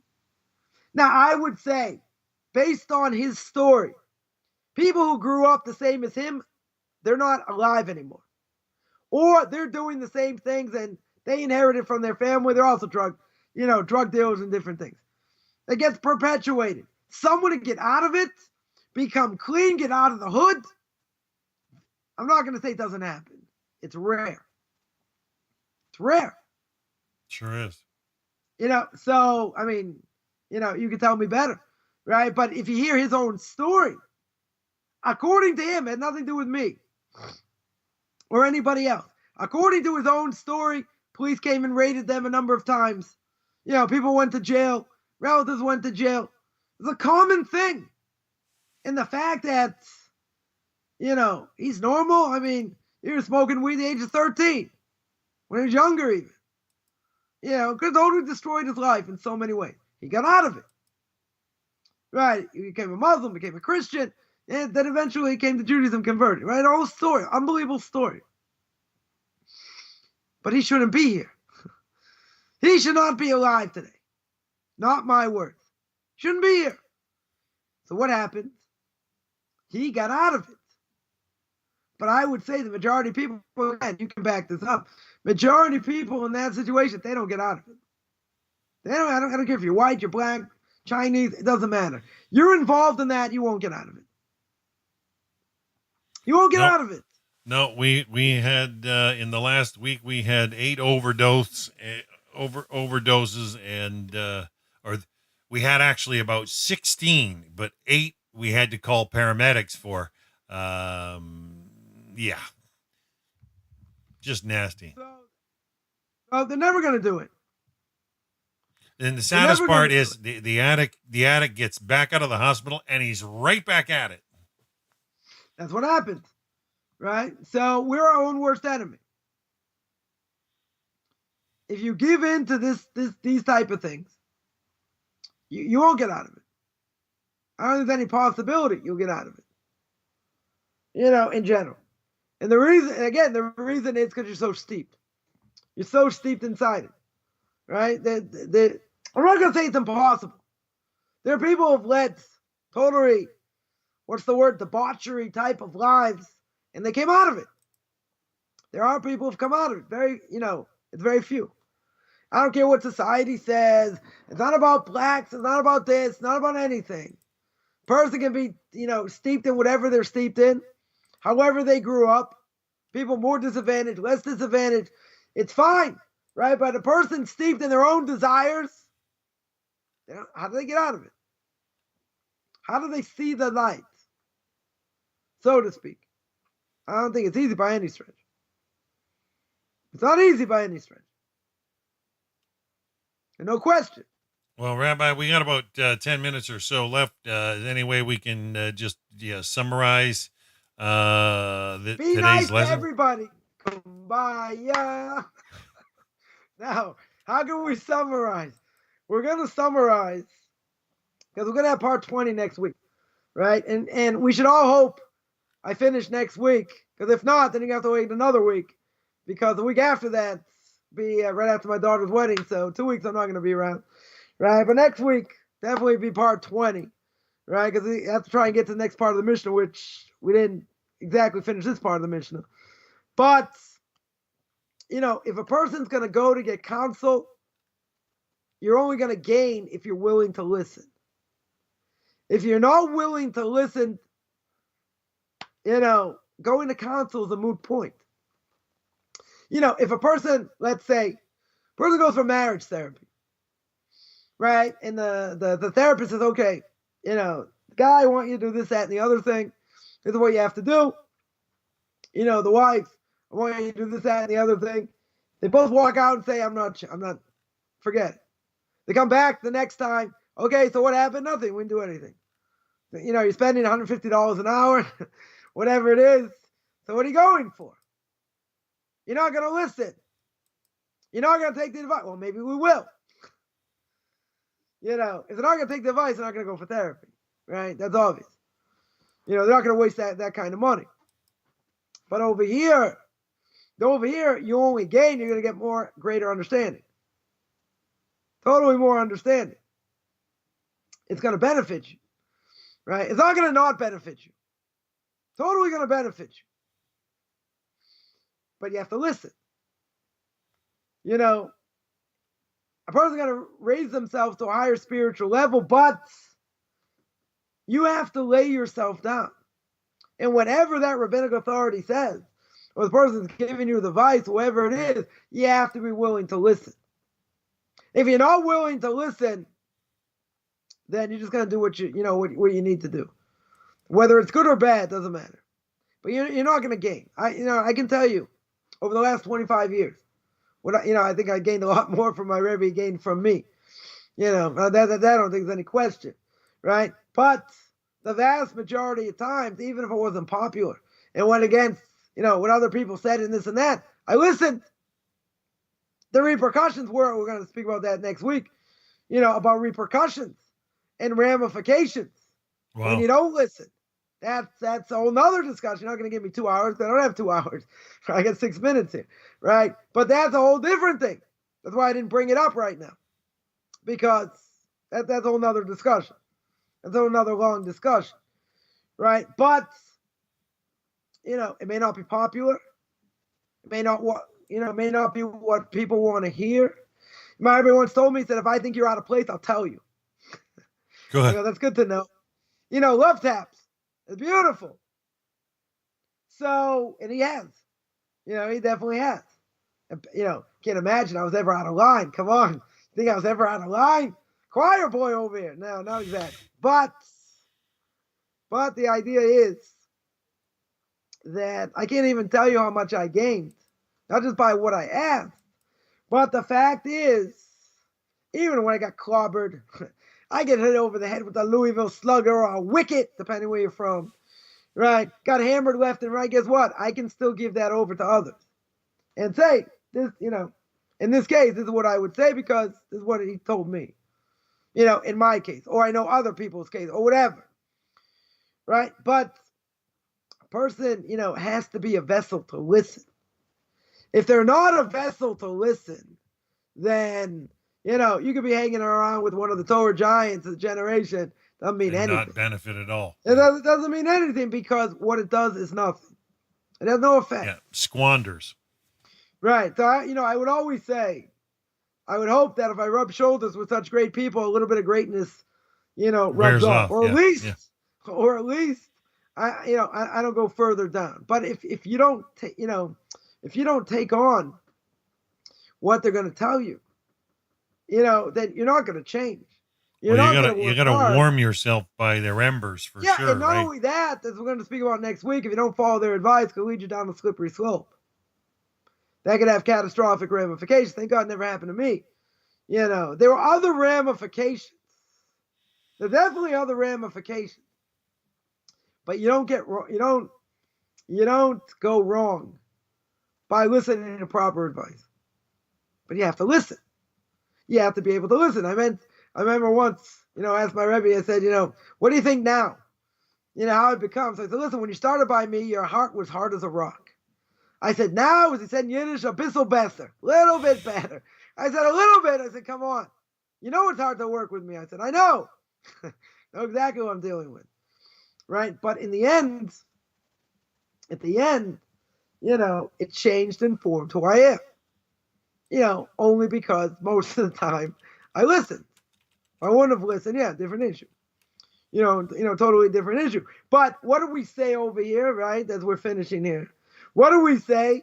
They have the knowledge that's going to give them more wisdom, and they're going to be able to learn at a higher level. And that's what happens. That's exactly what happens if you take it to heart and you really work at it. But you have to put in the work. See, we live in an instantaneous generation. We live in a person wants instantaneous gratification. No. They want everything on a silver platter without working. It doesn't work like that. Right? In Torah, for sure, it doesn't work like that. You got to work hard. You got to put in the time. You got to put in the hours. Not going to be handed to you on a platter. Right? You have to want it. You have to want to acquire it. Hashem's got to turn on the light bulb before you do get it. And you want to cleave closer to him, he needs to see why. That's why we say that, God grants us wisdom. Doesn't give it. He grants it as a gift, but you have to work hard. He's not going to give it to you for nothing. Right? Beautiful. But you have to work hard at the same time. And even if we work hard, doesn't mean it's going to be easy. Right? But he gives us a gift. And then in some cases, you got to watch what you ask for because, also, you don't even know what you ask for often. If he gives you the ability to tap in, then that's a whole different thing. The question is, what are you tapping in with? What are you getting? What are you willing to take from it? Right? Doesn't mean you got to take everything. I mean, if you take everything, imagine what you could be. Mm-hmm. Imagine. Right? I'm talking about, 25 years, of learning by one of the Torah giants that, made me exactly who I am today. I don't think, there's any question. And again, what's the reason? What's the main reason? Because I listened. Most of the time. I listened. And it wasn't easy. Certain things I heard. Wasn't easy. But at the same time, no pain, no gain. Grit your teeth and bear it. And... That's it. Yeah, sometimes. I got hit upside the side of the head with something, and single greatest love tap I ever had. Single greatest mussar I ever had. But you got to be able to listen and take the strong with the weak, and and all that. So I guess we'll end with that next week.